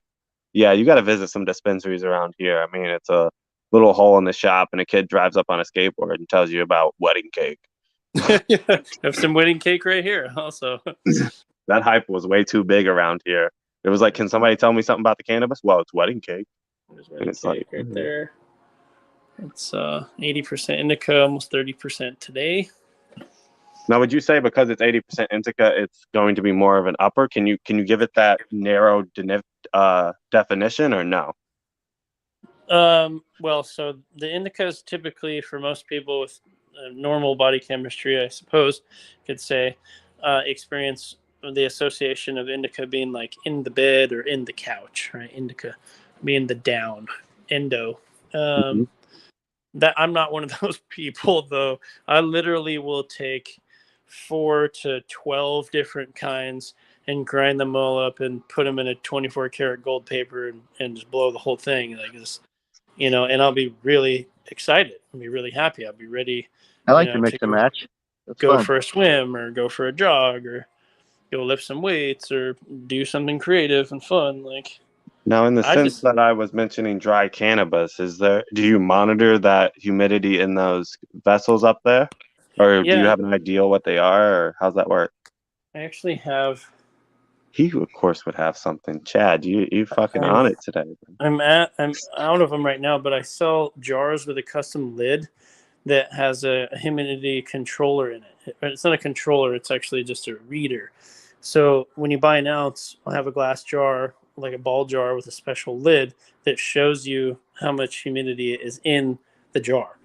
And so, And what would you say an ideal stabilization is? Like me as a home grower, I'm curious, where should I stop stabilizing at after my cure process? I Is that mean, anywhere between 3 and I'd say 3% at the lowest for a CBD or a sativa is okay, but anywhere between 3 and 12%. I say between 7 and 12%, you're going to maintain enough moisture for it to last a long time, and for it to hold that nice, sticky, smelly, gooey you know how goodness. crazy that sounds to me though? It's just kind of in my community, it's like they only sell the lowest, I think it's 52% Vivo packs to hold after. Don't use them to cure, just a public announcement there. It's to Yeah. stabilize whatever you have after, but the lowest you can find around here is like 52 maybe. Hey, Chad, can you see my screen? Is that what I'm looking for? Owl Farms, yeah, that looks like it, in Florence, Oregon. Oh, Florence? Okay, cool. Yeah, I was having a hard time finding their website. I'm not sure if they have a website, but it's a great forum. Great work. Great. Came out of the medical industry. Spent a huge amount of time. We actually have some of their exclusive genetics in production where they took the most expensive, furthest reaching of the globe seeds in the sativa landrace, like Malawi times Mandala, Sinex. I mean, they took all these exotic strains and crossed them together for years, stabilizing seeds for more than 10 years. And when we were medical, we were allowed to onboard any genetic material from anywhere, sourced, no questions asked. And so I got thousands of those seeds, and I still have them ready to propagate. And so we have some really amazing sativas that we can come up with in the near future if the market ever stabilizes, that are rare and exclusive that you can't find anywhere else other than Rare Earth production and dispensary. And so Now I had that's one something about. important kind of topic, but also I guess a hard topic to touch on is in the growing community on the sense of terpene and flavors of the cannabis. There's two sides where it's the media you grow in and the nutrients that you're feeding that affects it. I know I've heard 100 times that soil is going to give you your better terpene taste. Is that something you're willing to make a comment on? Yeah. So what soil does is act as a medium for your product suspension and moisture content to hold. So if you have say a 10-gallon pot with cocoa coir in it, it's the evaporation rate is going to be a lot higher than dense soil, and really that's the main difference. You can feed and water more often with a lighter material, a lighter medium, but with a soil you need to water maybe every 2 to 3 days, depending on your temperature, humidity, and airflow. But you risk in soil overwatering. Probably the biggest problem in the industry in terms of cannabis production is overwatering. You can drown a plant, rot a plant, and kill it away by trying to feed and water it too much. That's very interesting. Yeah. So, it's just a different formula and a different recipe. But I always recommend, regardless of your medium, just using organic compounds, using, fish, kelp, bat guano, seabird guano, worm castings, etc., into a 55-gallon drum with an aeration stone so that it starts to break down. This is what I like to call, I term pre-digestive phase. And this is when you have nutrients suspended in water that are organically breaking down and being oxygenated so that the plant can uptake them without it having to work really hard to metabolize it. And for me, it doesn't matter what the medium is, that's the best formula. I definitely appreciate you touching on that sensitive subject. So I guess I'll hit you with another one too. On the sense of flushing. I know there's a few studies coming out showing that flushing doesn't change heavy metals, potassium. You can't build a boat out of plastic and then remove the plastic. Is that something you've looked into? Like, is flushing a myth? Do we flush any nitrogen, salts? Do we increase THC? Are we flushing out, whatever? Yeah, so flushing, I would say, definitely is a thing. Flushing primarily for salts, like when people use like GH, general hydroponic, 3-part or pro-part formulas. If you're watering that nutrient into soil, you're going to get a salt buildup. And you can test that if you have a tray underneath your pot. You can run water when you go to the last 2 weeks, I'd say, is a good flushing cycle. You can pull the water out of the bottom tray and then put your part per million meter into it and see how much salt is actually coming out. But are you flushing the soil or the plant? The plant in the soil. So it'll wash all that out as you back that off and just use water. You'll get rid of that salt buildup in the soil, and the plant will not, it won't have that uptake to reach from anymore. It'll just be having water. And so you're just providing what's left in the soil with water to uptake into the plant, which I notice in finished product. You can tell if a plant was grown in salts, whether it was a hydro indoor, it was just salts, or in it, and then it was flushed or not, or if it was grown in soil and it was flushed or not. And the way that I can tell that is when I take a hit of bud. I like to take a green hit, right? I'm a pot snob. I don't want to smoke weed. If I do smoke weed, I'm going to take a nice, comfortable, tasty green hit, and I'm going to just hit the whole thing to the dust. If it turns to dust and it turns white ash and burns away clear and becomes nothing, it's clear, it's clean, it's been purged, it's been flushed. If I hit a green hit and it doesn't turn to dust and it's like this black tar goo residue ball and it gives me a headache, there's chemicals in it, and I don't want to smoke it. I don't want to buy it. I don't want to mess with it. That's how I gauge how clean something is. Okay. And if you don't mind me asking, you said you grow. What do you personally grow? And it sounds like maybe a organic, all fully amendment organic. So I use a 2-part system. When I cut a clone, I have built my own custom aeroponic tables where I only use like vitamin B in the water to stimulate root growth. No chemicals, no fertilizers, anything like that. It's just water, a fine mist, and some vitamins. And so what this does is it gets down the time that it takes to make a clone and gets a nice vigorous root ball going, nice and healthy, of whatever size plant I want to clone. It could be 2 inches, it could be 14 inches, it doesn't matter. I'll pull that clone and then I put them directly into soil and then get them going in soil primarily. And then I just use organic compost materials for my feed. Yeah, I haven't been brave enough to dive into the whole microorganisms and everything. It's very intimidating. So, me personally, I am a salt feeder. And, School of Crop said if he doesn't overfeed, does he have to flush? And I think, in the sense that you're feeding with salts, it would still be a sense if you're really looking to flush some of that salt, it would still be a flushing. Yeah, I would, if you're running like a indoor hydroponic, like a GH trio. like a GH, I would just purge the entire system in the last 2 weeks of finishing and then just run water. And then the leaves are going to be eaten, but aren't those leaves made up of, I guess, the same heavy metals we're worried about? Well, so the life that's left in the leaves, if you haven't defoliated or there's still leaf left, if the plant needs more nutrient, it'll pull nitrogen and everything else that's left in the leaves out of the plant and into the bud. Okay. I've been skipping some feedings or flushings for sure. I guess that's out of just pure laziness, but I feed GH nutrients.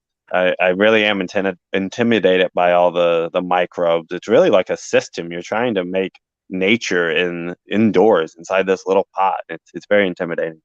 Well, don't think about it as something intimidating. Give yourself a chance to experience it because it naturally happens on its own. It's completely, it's going to happen. I mean, you're going to get most of that, and you can even reuse your soil at that point. You can get an agronomist if you're going to do a soil batch, and then you want to switch over to organic composted materials. You just want to pay attention to what the breakdown is. Like if you want nitrogen, then you want to use like tree bark and things that are going to produce nitrogen as they break down to get that transfer. I tell all my growers what you're saying is true. That all this can be done reusing their soil and everything. But I deal with a lot of new growers, so it's almost easier just to give them, sadly enough, fresh soil and just a basic trio synthetic salt feed until they can get the basis down, and then they can start adding humic acids and sweetener agents. And yeah, the microbiology that comes from the decomposition of whatever you're using is going to happen organically and naturally. I wouldn't worry about it, be intimidated by it, because you'll learn that and see that as you go through the process. It's going to happen. So my biggest issue though is when you say stuff like use tree bark. I'll have new growers kind of run away with that ideal, and they think, well, I'll just use tree bark and my plants are going to be amazing. I just really try to get them the basics of water training.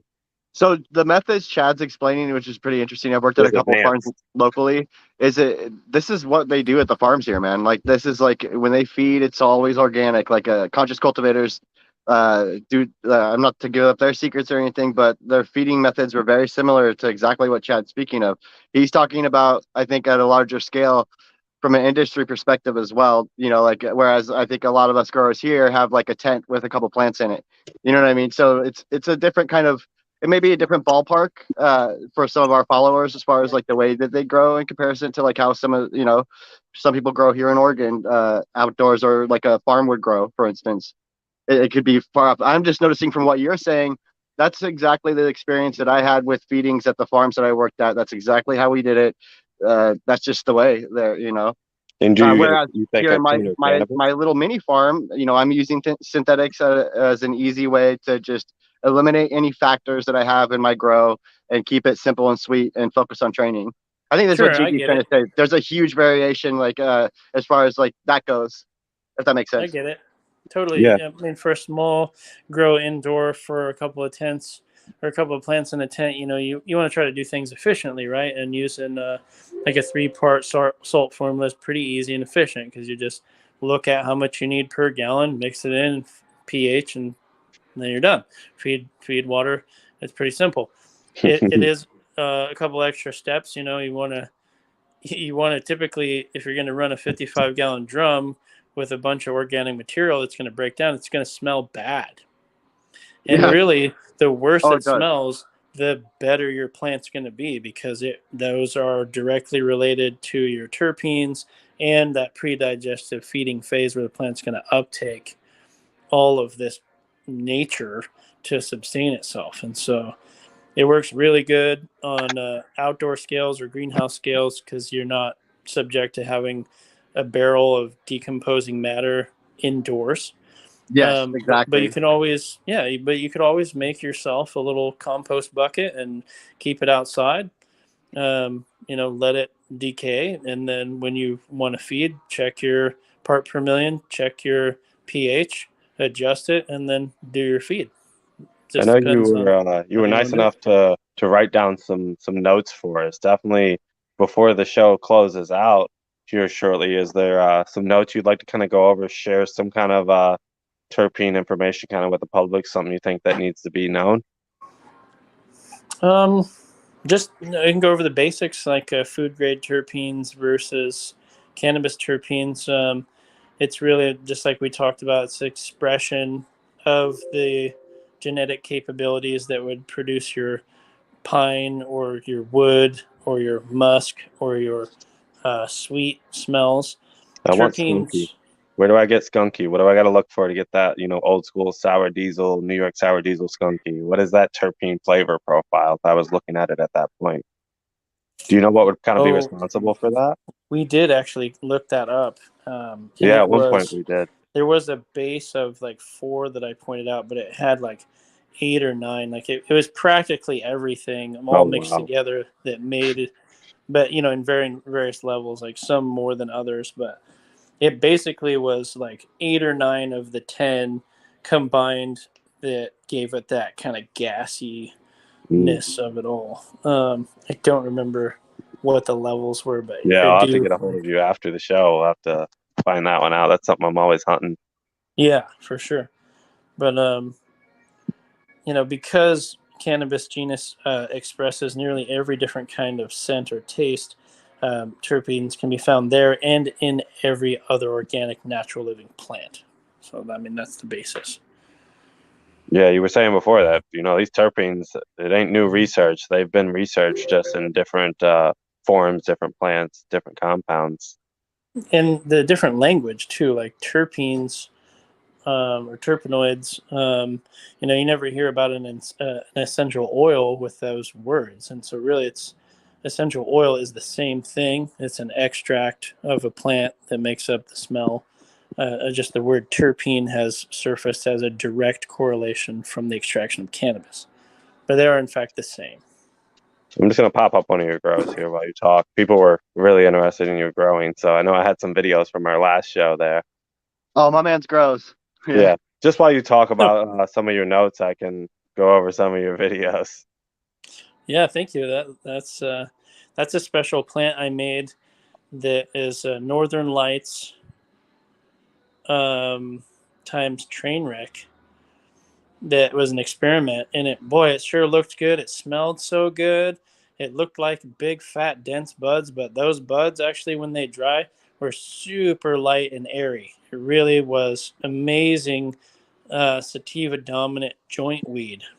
Do you think that's the Made way it dried that made it that way, or it's just how, I've seen no people take grape bud and destroy it in a dry before, but in the sense of just, too fast. But you're saying the density kind of changed on you, huh?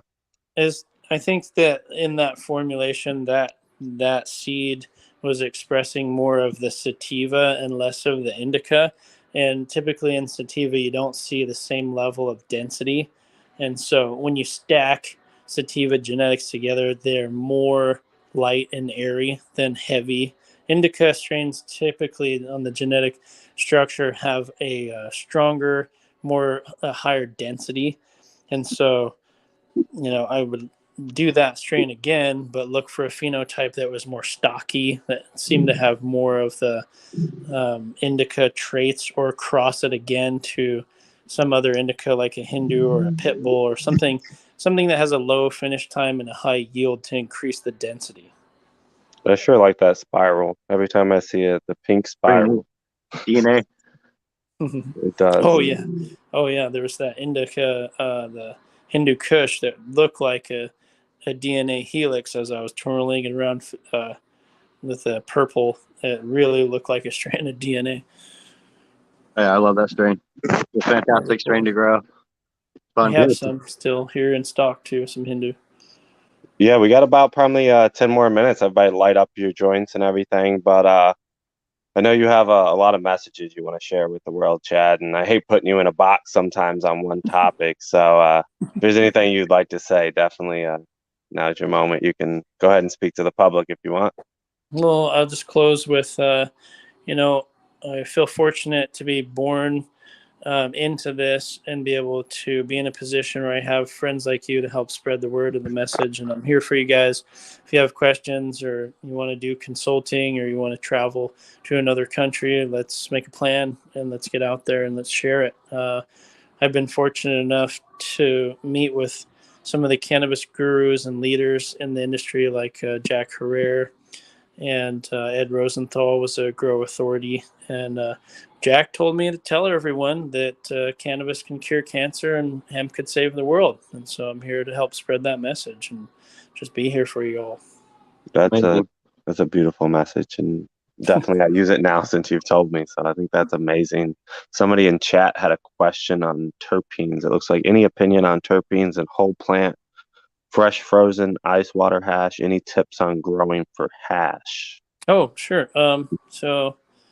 Well, fresh frozen typically I think is advantageous of making live resin or rosin because you're taking the plant in its natural condition and freezing it and then taking it to extract in one way or another.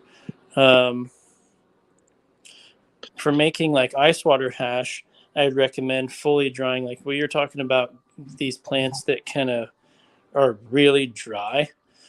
I think it's better to have a plant dried and cured to a person's liking or a company's liking. And then you can do something interesting. You can take the entire bud and put it into a deep freezer, right, as it's dry. Because when you freeze whatever moisture is left in there, when you freeze the plant for making hash, it makes the trichomes and everything else very brittle. And so you can pull out a frozen bud with very low moisture content that's been dried and shake it, and it will knock the trichomes off because now they've been frozen, they're brittle.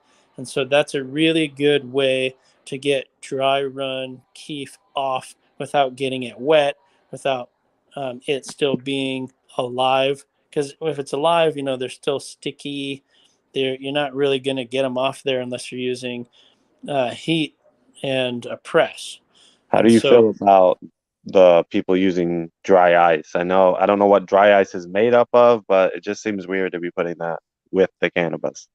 so if you had let's say you had a pound of trim and you want to make bubble hash, it's dry trim. You could use regular ice, like in a 5 gallon bucket or however many gallon you want. Dump your contents in. I use a paint stirrer on a drill and just beat the ice against the material because it's, as you get the temperature down, like we were talking about, getting the trichomes to become brittle. And so the colder it gets, whether you use dry ice or ice, dry ice is a really good one because it gets very, very cold. It's dangerous to the touch though. It can burn you. It's so cold.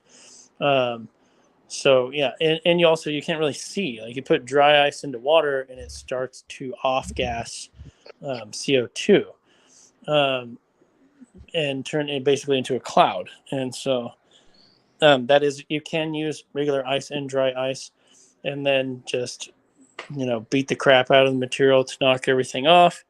Put your bubble bags in, run it through, and you have your top bag, and then all your other layers. You're going to get all the different micron levels of trichomes, and then you can keep them all separated, or you can combine them into a full melt and dry it out. Now, But on the sense of the sub question that's kind of in there is if I'm growing an entire tent for, let's say, hash or rosin extraction through a press and heating method, is there certain things I should do during my grow? Is there certain strains I should look for that are better for extraction processes? Like any tips on that? I mean, you definitely, if you're going to go for like live resin or live rosin, you want to go for the highest return on your cannabinoid profile possible, which, we have over 100 years of breeding toward expressing THC. And so you probably want to look for the highest percentage return or yield of THC if you're going to go that route, because you're dismissing all of the weight that's involved in the water and the plant material just to go straight to, pulling out that extract through heat and pressure. And so if you have something, say you have a white widow plant that only produces 7 to 10%, you're not going to get a lot back, as opposed to like if you were going to grow and press a wedding cake that's like 30%. So definitely want to pay attention to the genetics and what And you it would can expect. depend on whose wedding cake that is and who grew it and how long Sure. they took it to amber. There's a lot of factors there. So knowing your product, you can probably dial in the best method for that individual product, knowing the test results and everything. Mm-hmm.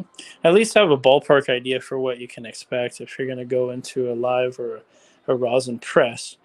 I would do like 1 ounce bags at a time live, and then squeeze out, and then you can actually factor, you have an ounce of wet, and then you can see what you got back out percentage wise. Yeah, we got it lucky nowadays, though. I know at least some of my older friends are like, you guys have these plastic drums and you're attaching paint mixers. Like we were a wooden spoon in a bucket kind of mixing the hash. So the Sure. technology and the information that's coming out and it's crazy. Now, is there any sense of, I know some people say there's a certain temperature you have to be to. Is there any kind of like you have to stay at this temperature or something happens, or if you go below this temperature, something happens? Like, I know there's a lot of taboo of different people, different recipes. You ever dial into any of that, or basically if it's cold enough, it just knocks off the trichomes? There's no perfect number to only take the heads or only take the stocks. I don't know if you've heard all these plant killer kind of wild ideals that go around. I just try to keep it simple. Like my safest, cleanest, most effective method is putting your trim or your bud while it's dried, into a tray, like a trim tray or like a propagation tray, and just putting it into a deep freeze, and then pulling it out and shaking it. You can shake it in the tray. You can shake it into a bubble bag and then let the particulate float through the bubble bag into a bigger container to capture. This way, you're not getting any kind of plant material. You're not having to get the product wet at all. And you're just getting your raw powdered keef right for Yeah. immediate use. Franken Beans is saying kind of the same thing you were talking about the floating of the material. I don't know if you're able to read what I put up there. Yeah. Okay. Yeah. So, it's neat to make bubble hash. It's labor intensive. It takes time. But you do get the different grades, and it doesn't take very long, to spoon them off and let them dry, maybe 24-hour dry. And then you have the high quality, different Some people are microns. making temple balls. Have you seen those where they're taking the hash and then basically putting plastic over it, heating it with a hot bottle of water and making these balls that you can dab? They're calling them temple balls. There's just so many pictures of them on YouTube. I don't know if you've heard of it, but yeah. I haven't seen that, but I think it's important in that extraction process to get all the moisture out, The fats. quickly get the moisture out, because if your plant has been susceptible or exposed to mold or mildew, that will be a part of your ball. That will be a part of the biology of your ice water extraction. So, and you don't want that to grow.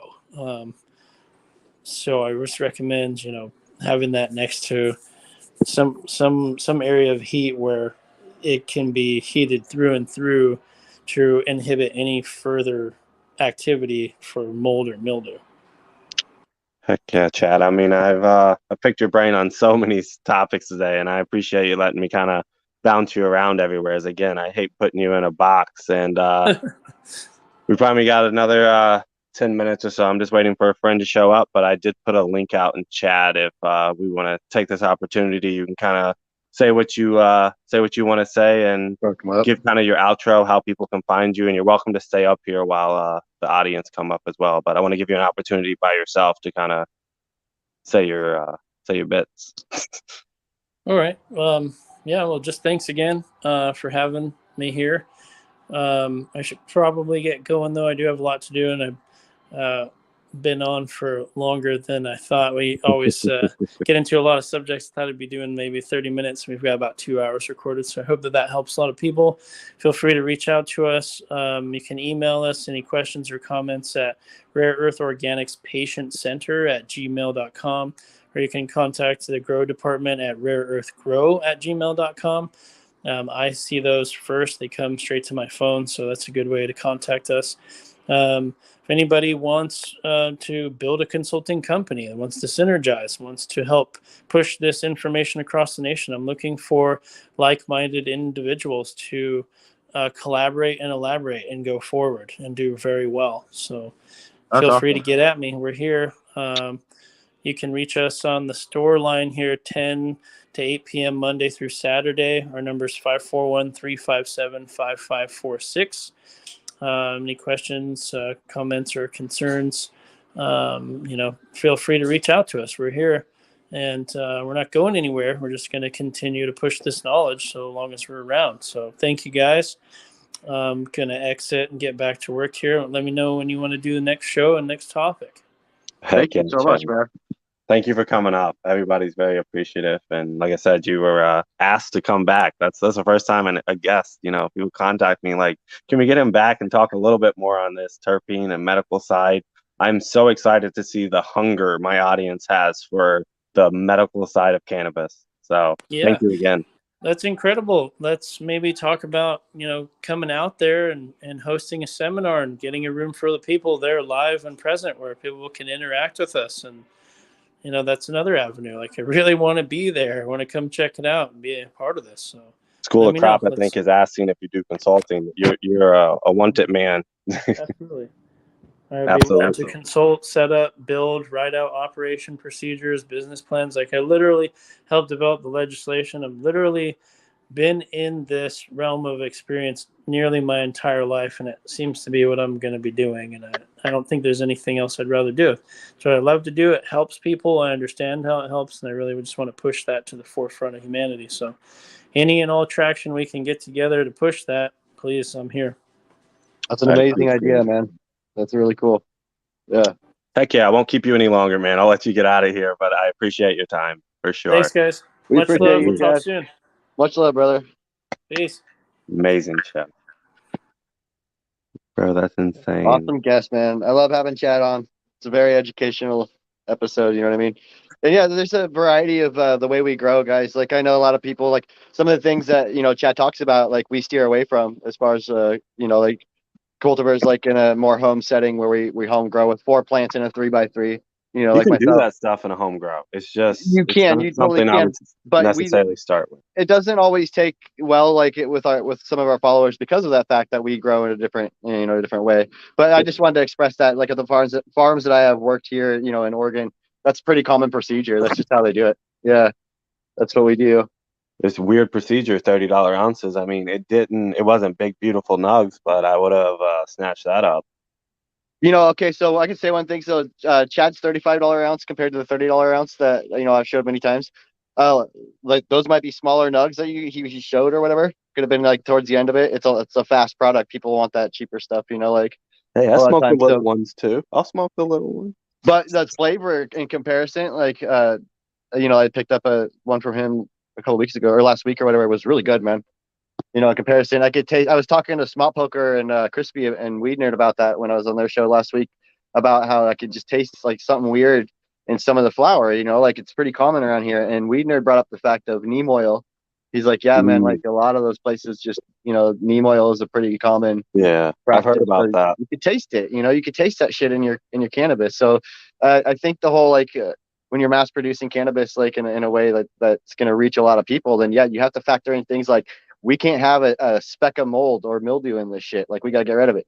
Just But in it's a sense, back to the kind of soil and making your own or using organics, I think it really comes down to the grower. I'm a lazy grower. I think growing is boring. It's other than training the plant, it's boring.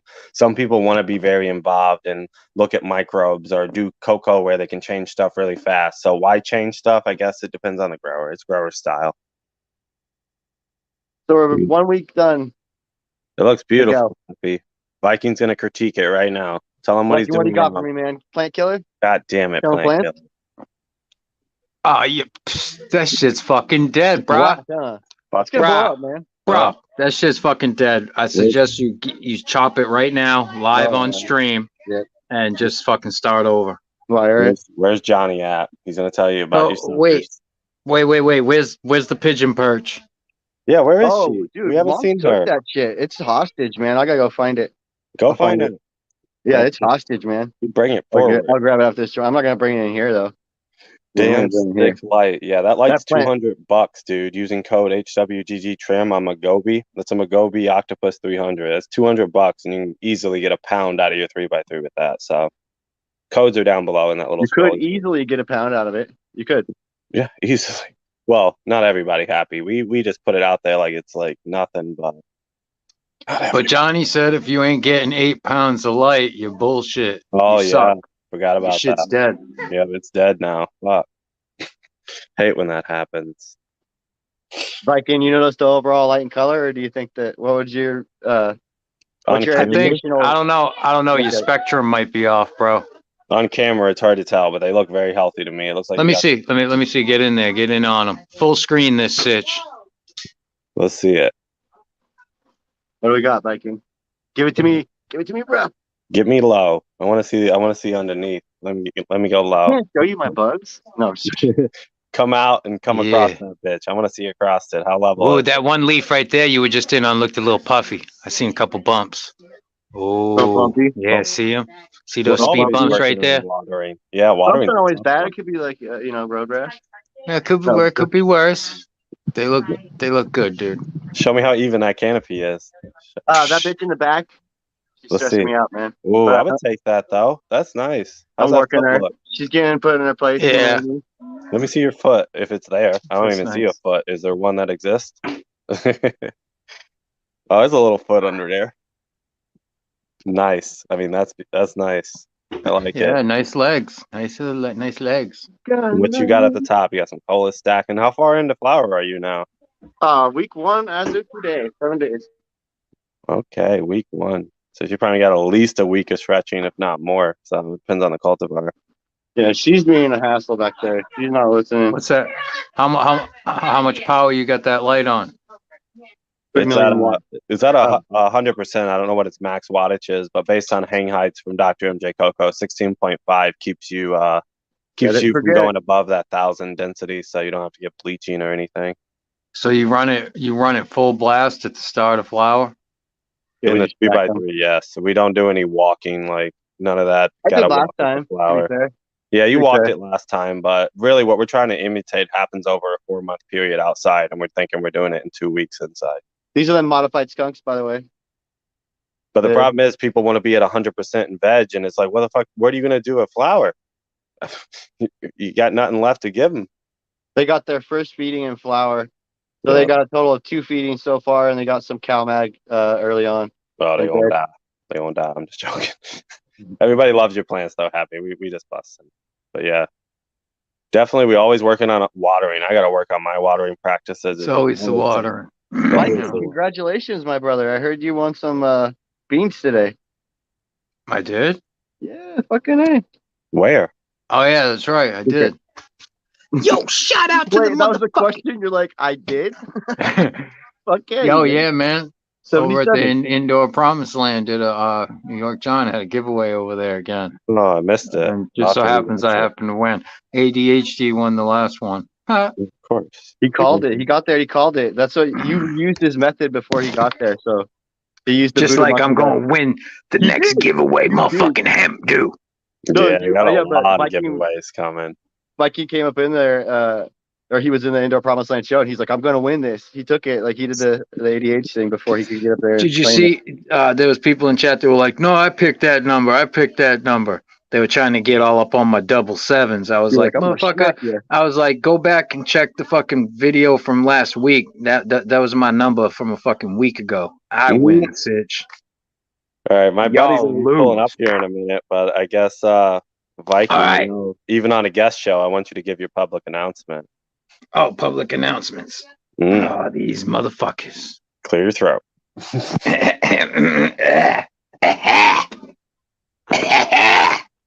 Okay. So, this is going to be simple. I'm going to keep it easy and simple today. If you ain't growing worms, your shit's going to harm.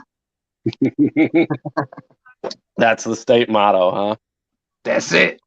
That's the Why don't motto. you tell people where they can find you to learn more state mottos? I know You you're can find on. me over on YouTube, Viking King. Maybe somebody be nice enough to leave a link in the chat down there. For any of y'all cannabis that want to come over and hang out, get baked and shit, check out some fucking plant killers and whatnot on YouTube. You know how we do. It's good times over there. You might even see some ass clapping videos. I mean, you never know what the fuck you're gonna see over there. Shit gets wild. And happy cultivator. I know we didn't get to see your plants much today, but definitely let the people know where they can find you. Oh, you can find me here on YouTube as the Happy Cultivator, as you see, and then Instagram, the Happy Cultivator 23, I believe. I don't know, whatever. You can find me there. There's a link in my thing. But yeah, I just wanted to thank Chad and for jumping on, man. That was awesome. Educating us on some of your knowledge that you got, and Becky for giving us that public service announcement, and Hemp for throwing the show. Everybody in chat. When is your next live? My next live is gonna be Wednesday, but you might see us before then. What time Wednesday? Do you have any time? My brain just farted, so around 3 Pacific Standard Time. Pacific? You freaking people over there on the other side messing me up on my times. Which side? But yeah, man, great show. He's got Clamato on the brain. Yeah, I got the Clamato on the brain. Heck yeah, worms or herms? Definitely, I appreciate this show. We always go longer than we think. Vikings up on the link is up in the chat. Sub up and don't forget to hit the bell. Yeah. Hit that motherfucking bell. And we have a November 20th. We have a 2K giveaway. I've done at least 3 videos on 3 of the items that are going to be given away there. There's also going to be opportunities to win seeds that I haven't covered, consultations with big people I haven't covered. There's dry kits I haven't covered. But if you're not subscribed, you're not going to know what those items are. But we're going to start the giveaway at 4:20 p.m. We're probably going to give away items every 20 or 30 minutes. So definitely make sure you guys make it to there. November 20th. Growers love everyone, and thank you for coming. Growers love. Growers love. Yeah. Thank you for your public announcement. Later, y'all. Don't forget, if you ain't growing.